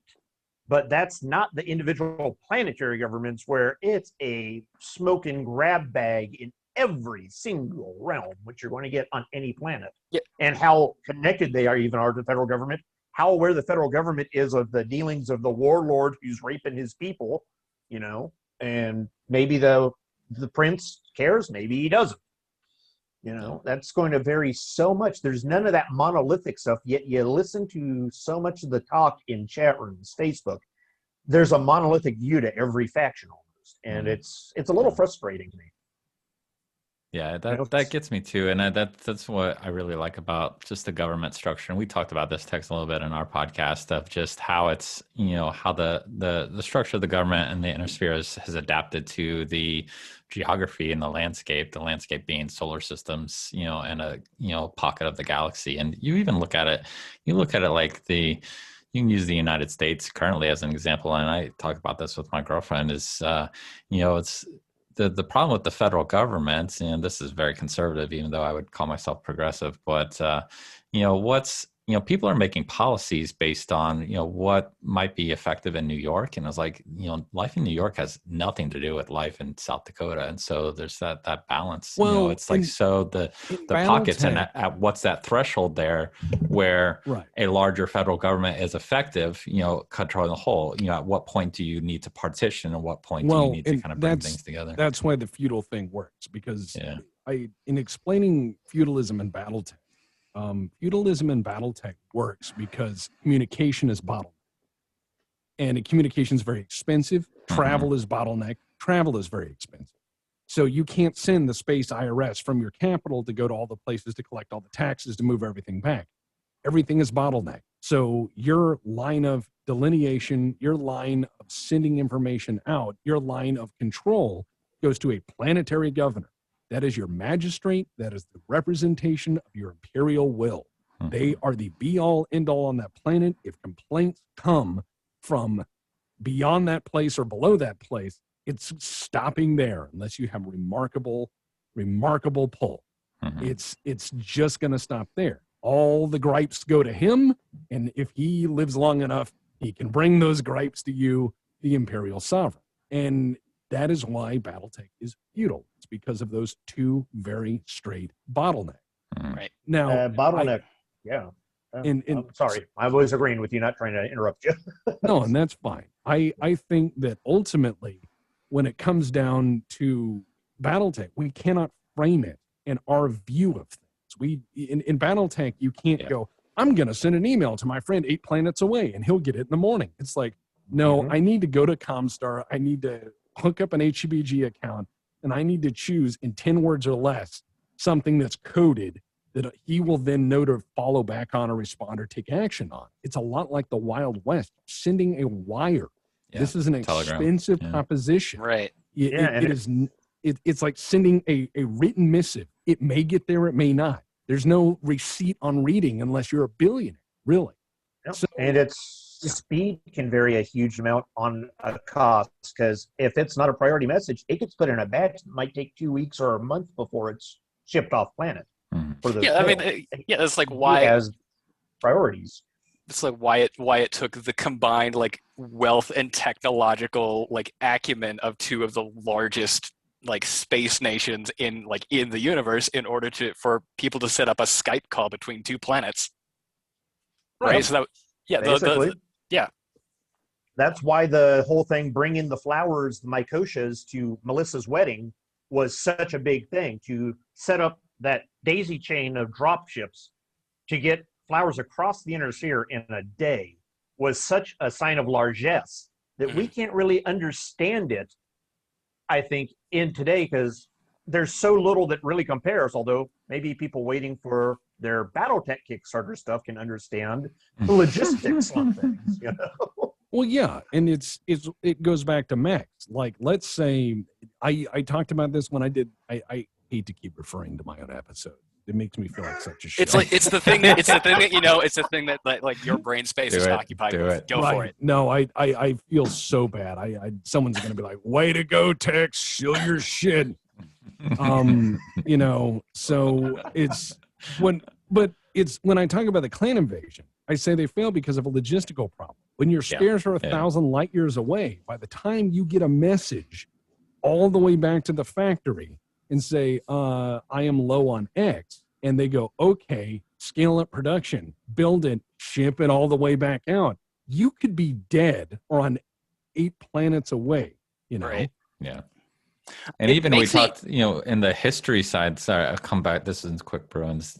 Even on the history side, we were talking about momentum. And it's like the momentum of culture making bad decisions, and like possibly your Elcon dying, and you're like, our culture demands that we stop and we go recruit him. And, you know, someone on the side has been like, hey, that's a bad idea. We're in the middle of a war and we have a technological advantage right now. But they're like, no, you know, the momentum of our culture and what we're used to, and we have to do this. We couldn't think of it, you know, doing anything else other than stopping the war. And it's when you look at the era of this, where, you know, the clans come rolling in and they're like, we have all these war fleets and da-da-da. And, you know, the Free Hog Republic, AKA, you know, as I like to call it, weaponized IKEA, suddenly goes, hey, guess what? I'm going to fly this fucking plane up your ass, and stops the invasion with kamikazes. Yeah. 1, baller. 2, the clans don't get mad. They go, they are a mighty warrior. Well, time to go home. Yeah. God, Rasselhog needs more literature and more stories coming out of it, man. Like that particular invasion corridor is so cool to me. Oh yeah, and I love the idea that they gave the clans. I mean, people are like, oh, Rasselhog got murdered, and I'm like, yeah, but that's also like Belgium in World War I. Right. The Germans are like, we're gonna roll through them, and the Belgians are like, yeah, about that. We may be the makers of 1010, but we're also the makers of Boom Boom, and we will fucking fight you every mailbox down the road. Right. You know, it's Or the Finns against the USSR in the continuation war, et cetera, et cetera. You know, it's like, okay, we're going to lose eventually, but your butt's going to be bleeding bad when that happens. Oh yeah, and it's the thing of home field advantage. If you got nowhere else to run to and you love your home, and someone comes down the road saying this is our shit now, you're going to go hippity hoppity, get off my property, and you're just going to fight them.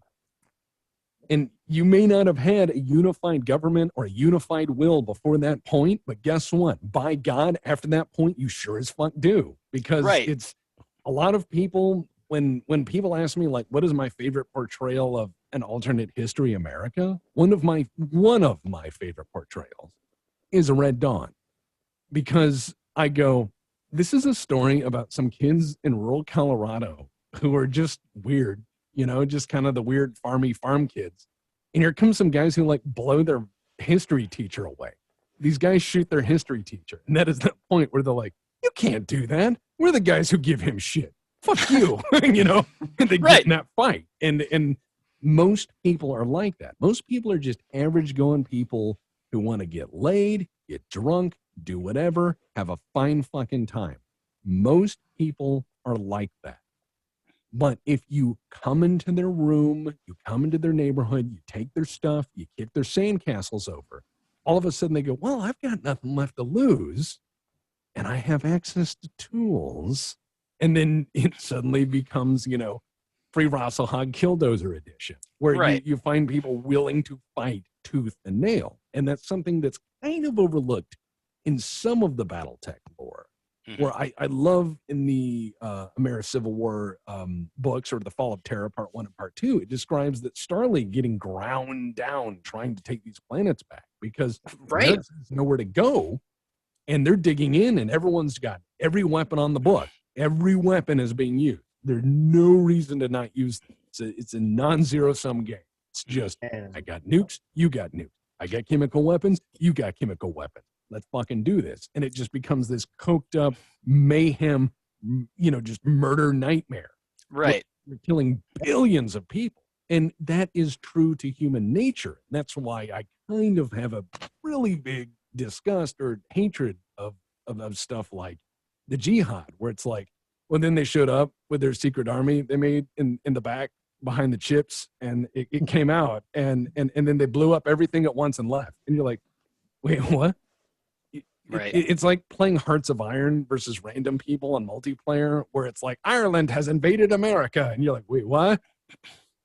How? And like on that exact same level, I think the sort of peak moment of like BattleTech storytelling for me was there's like a moment where like Task Force Serpent is trying to like take out the last remaining like smoke jaguar like they're trying to like take down and commit essentially like a cultural genocide on this population, who are fighting tooth and nail to stop the largest invasion force that has ever been assembled in human history, and they're being ground down against what is essentially like a trumped up honor guard, to the point where they're out of ammunition and coffee.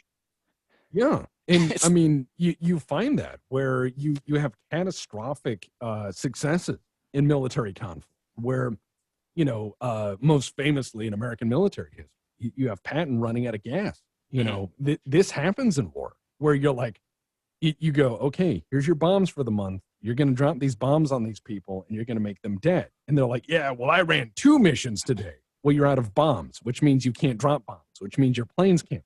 You've created a logistical problem, even though you're being successful. And especially in more modern military, you start finding things. One of the big ones that is really important is you look at it. And I remember watching this live on TV. You have the president standing on a aircraft carrier going, mission accomplished. Right. And I've lost a lot of friends since then who volunteered to go to war and found themselves in a war that wasn't supposed to be there. And it just kept happening. And so you find that there's a big disconnect in military history between what a politician says is a war and what a government says is a war versus a police action versus putting down an insurgency or rebel group or what have you. And in BattleTech, what I love about it is there is that gray area. And that gray area is huge, because your time of war in BattleTech isn't like 6 months. It's a decade, because what starts as an insurgency, because again of the travel and communications bottlenecks, ends up becoming this 2-decade campaign where it's like, I took this planet over, and then you leave. And then all the bad guys come out of the woodwork and they're like, okay, they left, let's blow shit up again. And they're like, no, Right. You can't do that.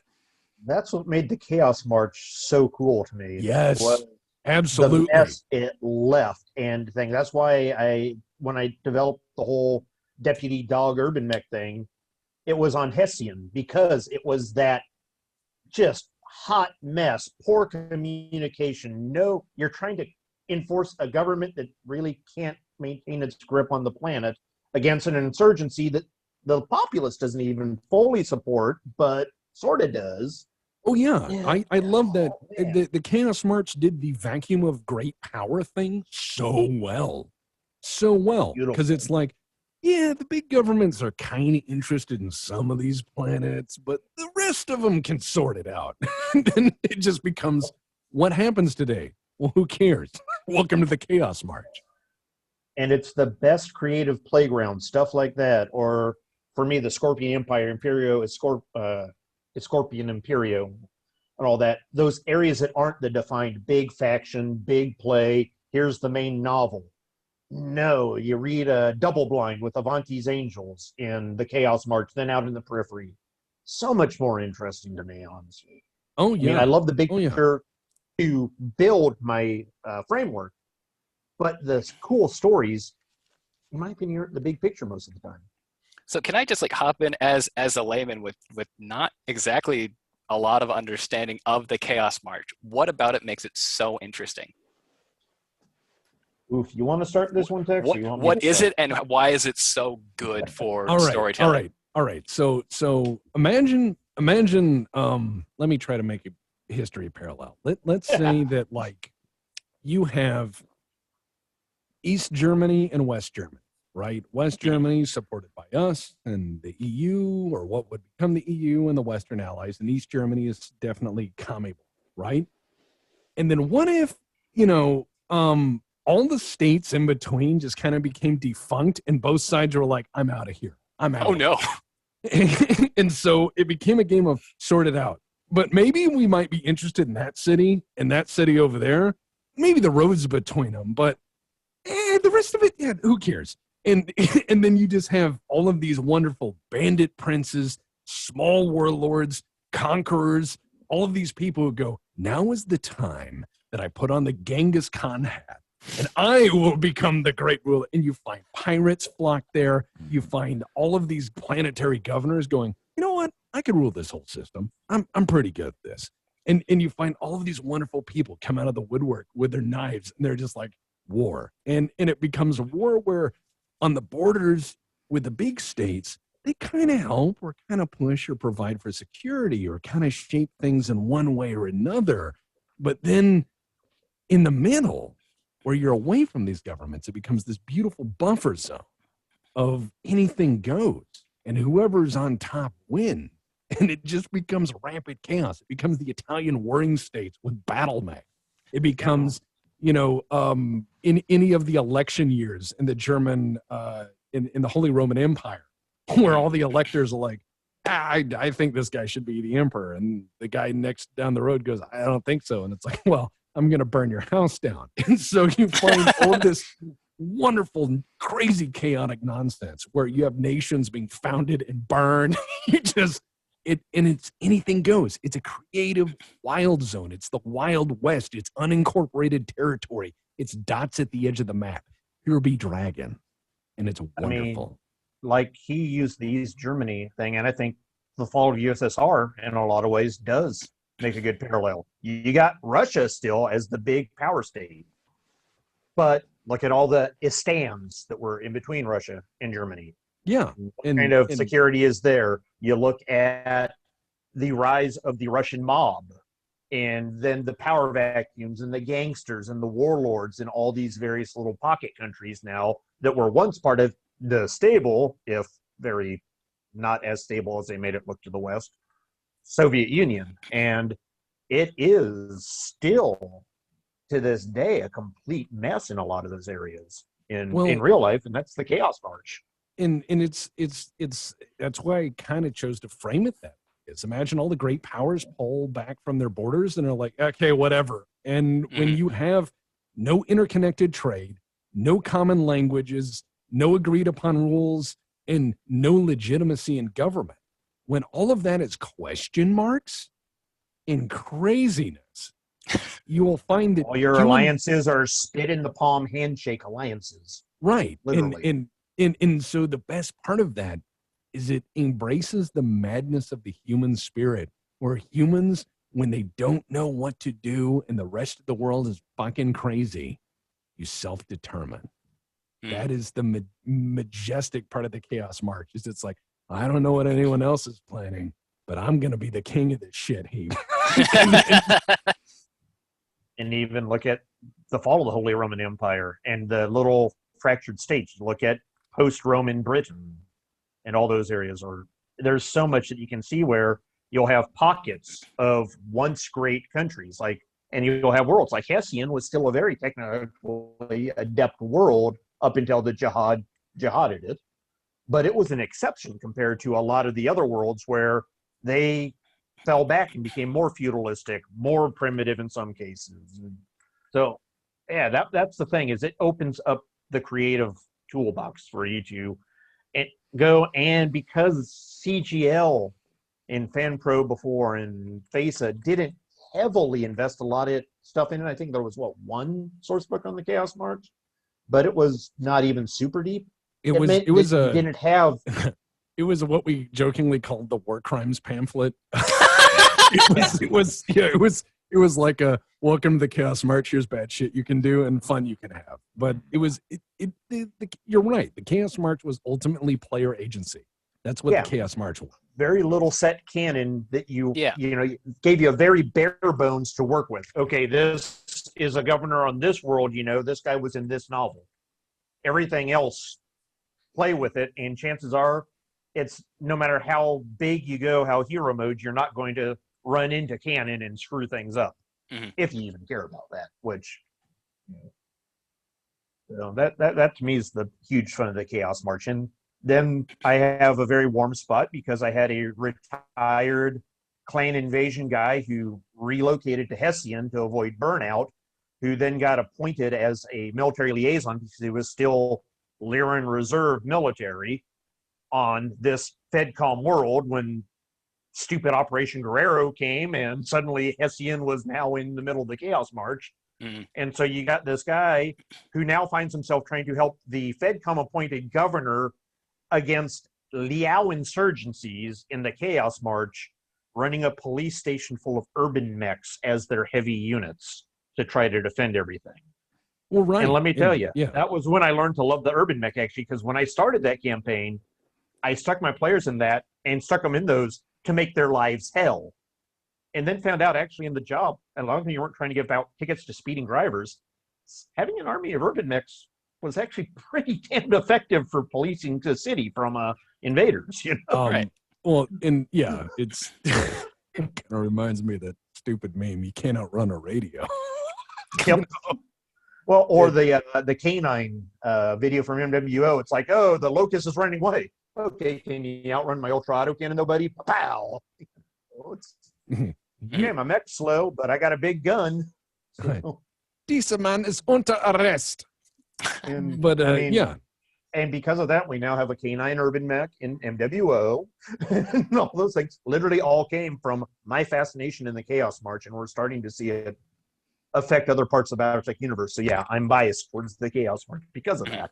but I love that though. I love player agency in determining worlds. Like I used to be really big into Warhammer 40K back when they cared, and models weren't worth their weight in silver. But one of the things I loved about 40K was you would send in your battle reports, and they would shape the outcome of the battle. I love when a game studio draws from the players, but Right. I do know that's a double-edged sword because you end up with like World of Darkness, where it's like, yeah, the games company is not going to read 800,000 fan fictions about what happened in, Dallas, because who cares?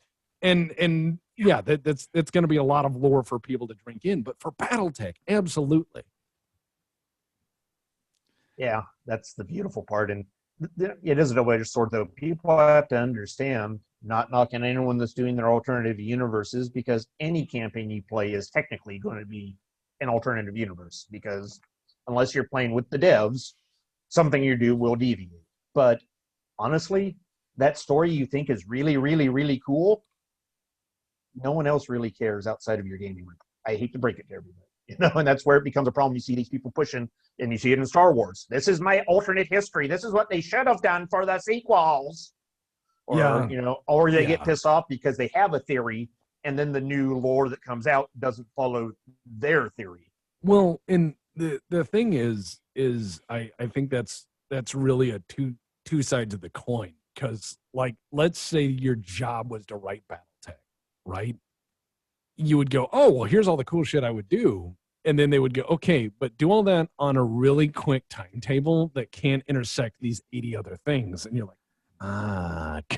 so it's easier said than done. And as much as I shit on the Jihad era, I also realized those guys probably had like 3 months to write all that and come up with all that stuff. And it was deliver or die, because if we don't do this, we don't get the license and you don't get paid. And so I feel bad for them.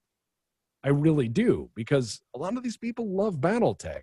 And sometimes when I've said I hate the Jihad, people go, oh yeah, I hate these writers too. And I go, yeah, but it's not their fault. Not the writers. Right. Yeah, it's being told. I to crap on punch Herb this a out. lot, but Herb did a lot of good things and had a lot of stuff he had no control of too. Right. So it's more he becomes the face of, and therefore becomes a punching bag. But you mentioned it, and I don't know all the details, all the facts, but working with Ray, working with Brent, working with Blaine, you do see some of this stuff, and most of the Jihad was mapped out, apparently, to my understanding, to be a full event, like the clan invasion, like the FedCom Civil War, when whatever situation came up, which caused this closing and sale of FASA. And then once that happened and the license was split all to hell, suddenly they couldn't write the novels. And it took a while to get that sorted out, to get a publisher set up and get things going. And then the new publishers wanted to use only what they called established authors, not BattleTech authors, which is why you had a bunch of novels that made no sense. And so as much as I hated how the Jihad was presented, FanPro, which later became CGL or whatever, how that worked, because you saw Herb and all them turn over Randall and go with all the companies that had it, they were trying to basically hold it together and build what they could with limited funds, limited time, limited license capability on so many things. Plus, they were having to balance it with what Jordan was doing with his new WizKids on the click side, and then having to incorporate that. And so it was really a hot mess. Now, the biggest thing I still get mad about is the death by footnote syndrome that happens so much. But again, when you have 5,000 merc units and named characters and all that their own loves, you can't give everyone that heroic grand death. Not only can you not, it's idiotic. Sometimes a guy dies in his sleep. Sometimes a guy gets hit by a bus. No matter how much of a hero they are, crap happens. I mean, look, Lawrence of Arabia, a motorcycle accident. Well, right. Okay? I mean, look at any of the great Khans. Die in sleep, die from drinking. You know, these things happen. No one fell off a horse. Yeah. No one stays king of the jungle for too long. If you make a life of risking death, life, and limb in order to build your empire or build a name for yourself, sooner or later, if you call yourself the fastest gun in the West, somebody's going to test that. And it's one of those things. And yeah, I think we can all kind of agree that we have our own version of what we do for BattleTech. I talked about it on my podcast. We called it the Cameron Restoration. And it was absolutely hackneyed, and it was a really quick idea of what we do instead of the Jihad. And of course it was done in a vacuum where, under ideal circumstances, here's how we tell this story. Right. And it comes from, Mike and I make movies. We make documentaries. We love the way we look at things through our lens. And that probably wouldn't even work. But we absolutely do love what we say. And we know a lot of other people have their own view. I mean, especially looking at how shit stuff like modern Star Wars or Star Trek Discovery is, or whatever else. A lot of people in their head go, well, I could solve that. But there is all the difference in the world between saying, I'm going to make the bestest best shit, and then being on a production staff and saying, okay, here's your schedule, here's your budget, make the bestest best shit. And you go. And it has to plug in with this other 80 projects of this. Right. Yeah. Exactly. And here's an example. Who's one of the greatest military icons in history? Alexander the Great. Yep. What kind of iconic, great sword in battle death did he have? Oh, no, he died of a fever, probably malaria. Yeah. If you did that to General Wolfe in BattleTech, the fans would have burned down the place. If he did that to Victor Davion. And yet, it happens. Get over it. Unbunch your panties. Okay, they realized the Blackthorns were on a planet they gassed to death after the fact. Okay, well, they were on the planet. Sorry, they died by footnote. It sucks, but it happened. And that's why I like, the life and death of Kerensky. You find that he has a heart attack because he's old and he can't take it anymore. He just falls over and his dies. best friend got murdered. Yeah, and it's just too much. He falls over and dies. And again, one of the great themes of BattleTech, in the absence of clear leadership, in the absence of clear direction, and in the absence of an iconic moment of inspiration, madness reign, madness prevail. Yep. All you need is charisma in that gap, and you take the lead. And we've seen it in history. Stalin was a thug. Lenin hated the guy. But after Lenin died, who had the charisma and the willpower to grab the biscuit? Well, technically Kirov, but then Kirov had a accidente. and then it's one of those things where I absolutely agree with you. You have the guy who's supposed to be the leader, but maybe the road's been a little hard. He's got a lot of city miles on him. He dies. Well, who gets it next? Well, whoever's the most ruthless son of a bitch gets it. History doesn't say, yes, and then we elected the nicest, bestest, smartest, kindest, most altruistic person. It's like, no, the guy next in line. Because one of the Mussolini. Like the most. Have you ever looked at him on camera? The guy mugging up there, he's the biggest, most pompous jerk. I loved about studying Mussolini is what I loved about it is you see his parades, right? And at first in the parades, you have all the guys with the shiny stuff. and the what few vehicles they have. And then after that, in Mussolini's parades, you have municipal vehicles, fire trucks, police cars, because he's out of shit. He's out of shit. It's out. And I love that you reminded me of that, because in my head, that is every half-bent dictator in the periphery to me, is the guy who's sitting up on this little plinth.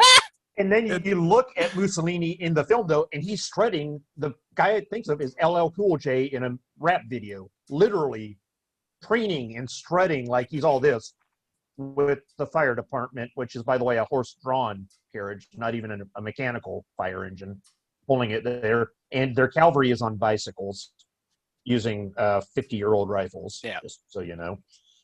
So it's like, oh. Like, that's not really a mech. That's just a dump truck with legs that you put guns on. Yeah. Well, Tex, we know what's coming up in your storytelling. Bruins, see a lot of fascinations in the Chaos March. What kind of gears are turning for you in terms of like areas that you would love to kind of explore with your work? Oh, geez. Currently, I'm doing kind of like a short animatic of just like some random like mercenary unit in Operation Bulldog. And what, like, honestly, what I tend to go for in the work that I do is more, I'll like openly admit it here, it's style and feel over like the full context and substance, because I'm not the guy that's able to deliver that. That's a text thing. This is the one you're working on now with the gallery? Okay, awesome. Yeah, so what I'm specifically going for is less like a full, like the turning wheel of history, as much as what I want to see if I can pull off is BattleTech genre films, where you take this universe, which is very large and very diverse and flexible, and you make that into something like you deliver that through the lens of like a noir film, or you give that to some sort of like pirate adventure movie. What I'm doing in this short bit is I'm trying to get the vibe of a heist movie in about 3 minutes of a lance of mercenaries have to take out like an anti-aircraft establishment from Clan Jaguar. And they have a rifleman, a centurion, and a locust, and a radio. Go. So they're going to try to like figure out ways to get around that. I'm like, yeah, that's sort of what I'm trying to do. That sounds cool. That's fun. Yeah. Tex, did you see the preview on the gallery's Patreon page? I got a couple. Bruins shared a couple clips there that I put on there. I think I showed Tex the GIF of there's a rifleman that comes up over a ridge and just starts blasting with its racket. Yeah, I gotta unload my. We haven't shared that one. Yeah, we haven't shared that one with the patrons yet, but yeah, it's coming. So yeah, Gallery 3025 people hop on that Patreon and or hop on sirdubdub, Patreon. I need to take a look at that, because that sounds awesome, man. And awesome. You talk about it, how you don't do the big stuff. Sometimes the micro stories are the most fun, though, when you see it and you're seeing more the personal view, not the big stuff. And like you talk heist. Right.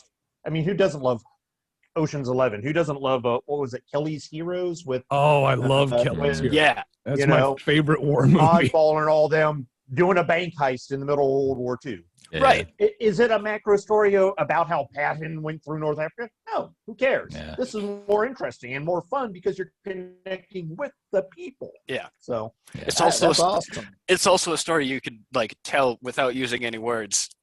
So you don't have to go through like lip syncing and voice actors and writing. Here's the pictures. Here's the thing happening. Yeah. No, that's awesome. I'm looking. Yeah. I'm friends with the guy who does Farseer's animations, and that's always been one of his biggest hassles is getting people to do the voice casts and stuff. It's like every time he has all the animations done and 25 people, I'll do it. And either half of them drop the ball or half of them are just really bad at it or what. So if you can skip that, smart. Yeah. Yeah, that's something because Bruins and I were talking about basically doing a audiobooks with some like maybe moving picture animation for one of the short stories in Shrapnel. But that sounds fucking rad. Yeah, I was talking with Lauren tomorrow, but our conversation ran long, so we had to cut it short. But I'm gonna hop on, hopefully follow up with him later this week or next week, and I'll throw that out to him. I'm like, Lauren, what are our restrictions for just taking an audiobook and making it a movie, or short story and making it a movie? And like, can we talk about what that story specifically is here, or is that sort of still? I don't know. Do we want to? Do we want to make that a surprise when it comes out? I don't know. Let's talk about. I'll cut it if I need to. We can put this in a later preview. But yeah, let's. Bruins, you want to dive in which story we picked out? We're doing that one during like the clan invasion era, where like a star of elementals is going up against a bunch of tanks in the woods, right? Yeah, nice. It's from and they just I've got it. I printed it out here. It's the Flames of Idlewind. So Blaine's from Shrapnel 1. And it was what got me, and what I sold Bruins on, I think, was the scene where the tank commanders napalm the forest after the elementals dropped, because they've never dealt with elementals. So they're like, yeah, we'll just napalm their landing site, and they're patting each other on the back of the tanks, and then suddenly the elementals, very angry elementals, walk out of the forest, and that's we want to bring that to life. For Hulk the is angry. Yeah. Hulk is angry. Well, yeah, and to like reiterate that idea of take the BattleTech universe and put that through some sort of like genre lens. That is a scene out of a horror movie. Yeah, it's awesome. That is, you're looking through the viewpoint of this tank commander as like these monsters emerge out of the flames and start just torching everything, and there's I'm imagining like a tanker like huddled inside one of these things as an elemental is just like bashing down on the top of it, and you can see like the ceiling starting to cave in on him. Yeah. Well, not only that, imagine. Yeah. You're looking through a tank. No, it's all right. There's a lag. It's the internet. Internet sucks. Yeah. But no, imagine you're in a tank and you're looking through the commander's cupola, and you have such a narrow field of vision, and you see a boom and a radio goes dead, and you look over and there's no tank there that you were just talking to. And you're like, reverse slow, and you're like switching scopes and trying to scan it, and all you see is movement. Oh God, that would be terrifying. Well, and think, this is the time still where they literally didn't know if these were aliens. Yeah, or that's humans exactly they were fighting. Yeah. And so then you turn back and you see the twitching legs of your gunner getting pulled through the top of your tank, like a scene out of Aliens. Yeah. Literally. And because that's the part I don't think, after the very first part of the first Blood of Krinsky novel, never really got played up. You saw it some if you read in the old Battle Technology magazines, which was, God, I miss how that came out, because those presented the clan invasion from like the on the ground view of people who had none of this macro understanding of what was going on. We are a commune of pacifists in a periphery world, and holy crap, who are these ghost jaguar smoke bear things with metal claws coming through our village? Totally. And it was that's totally lost in today. That's a particular aspect of the universe I really want to explore, is the elementals, and just the badassness of the elementals, and just different frames of reference, of points of view from the elementals in battle. And that's why that story stood out to me. I loved it. And one of the pieces of art I want to commission for the gallery is an elemental basically getting in his armor either before or after battle. After battle might be actually awesome to get some that might be pretty cool damage on there, and also some. But definitely elementals is a place I want to explore. And that's why, I won't spoil exactly what happens, but, Bruins, there's that part in your current animation where the elemental is attacking, and you see something that I haven't seen before, but I imagined. And so, I'm gonna save that for maybe the final version when it comes out for the people supporting that. Was it Lost Destiny, or which one of the novels, where I think it was the elemental was trying to get into Shin Yodama's Phoenix Hawk? And as the laser was melting through the cockpit, he started pounding his head in anticipation of bringing. That sounds about right.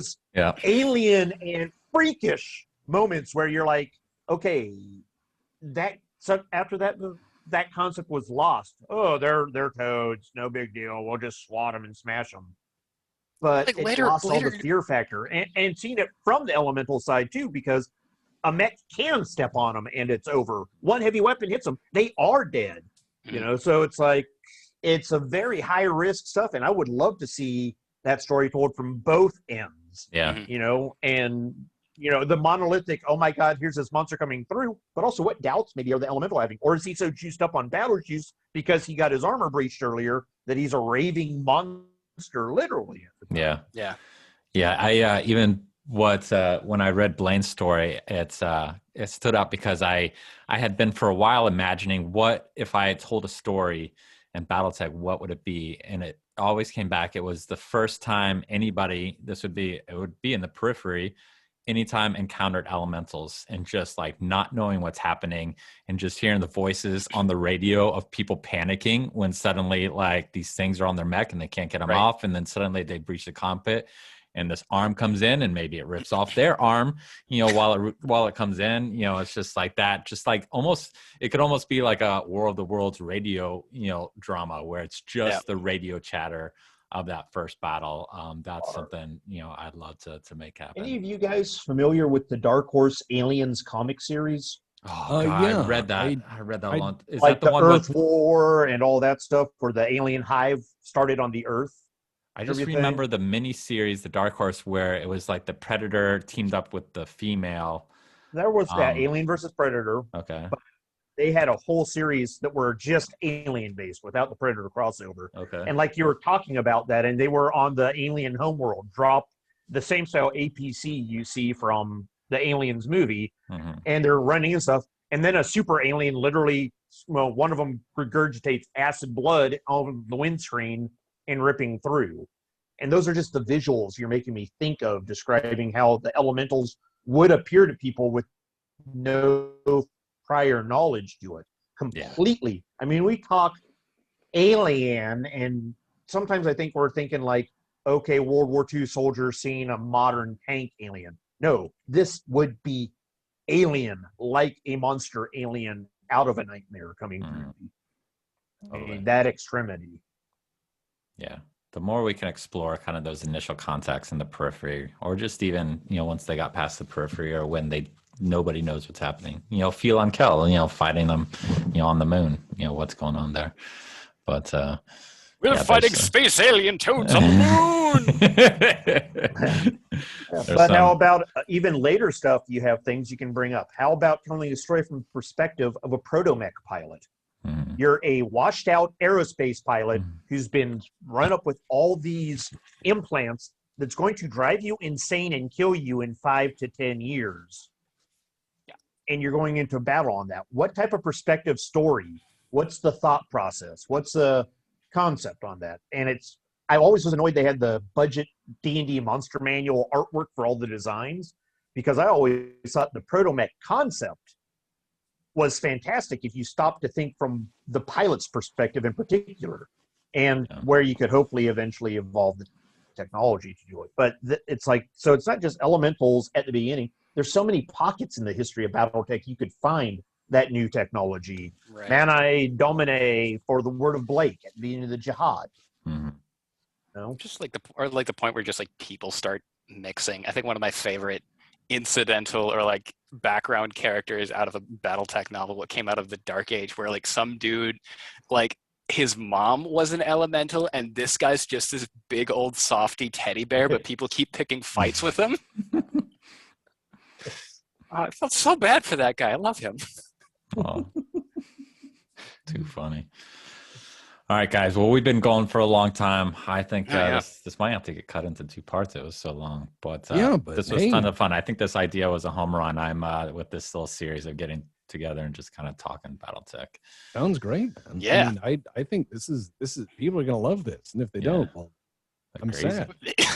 Just find somebody else. If they don't, they're wrong. Yeah. Awesome. Well, I'll definitely, you know, I'll get all you guys on for more, and I'll kind of start mixing them in. Maybe I'll start to kind of, you know, I've got, you know, fortunately the podcast got me lots of contacts now. I can start reaching out, and yeah, this will be fun. But you know, everyone, thanks for listening. So it's a ton of fun. Make sure you're supporting all these fine gentlemen on Patreon. Certainly, that gallery that we're talking about, Gallery 3025, to kind of help produce some of this visual content. I'm Renegade HPG, Texas Black Pants Legion. Daniel is sirdubdub, and Bishop is Bishop Steiner on Patreon. So throw some support. We all appreciate it. And I think that's it, guys.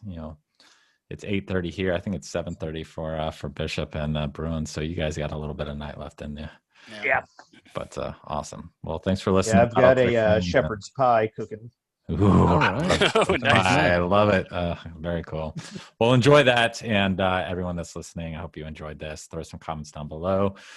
Let us know what your kind of obscure aspects of the BattleTech universe you would like to see discussed on a future episode, and we'll do it. We'll make it happen. We'll dive in. So this is Travis signing off for Renegade HPG.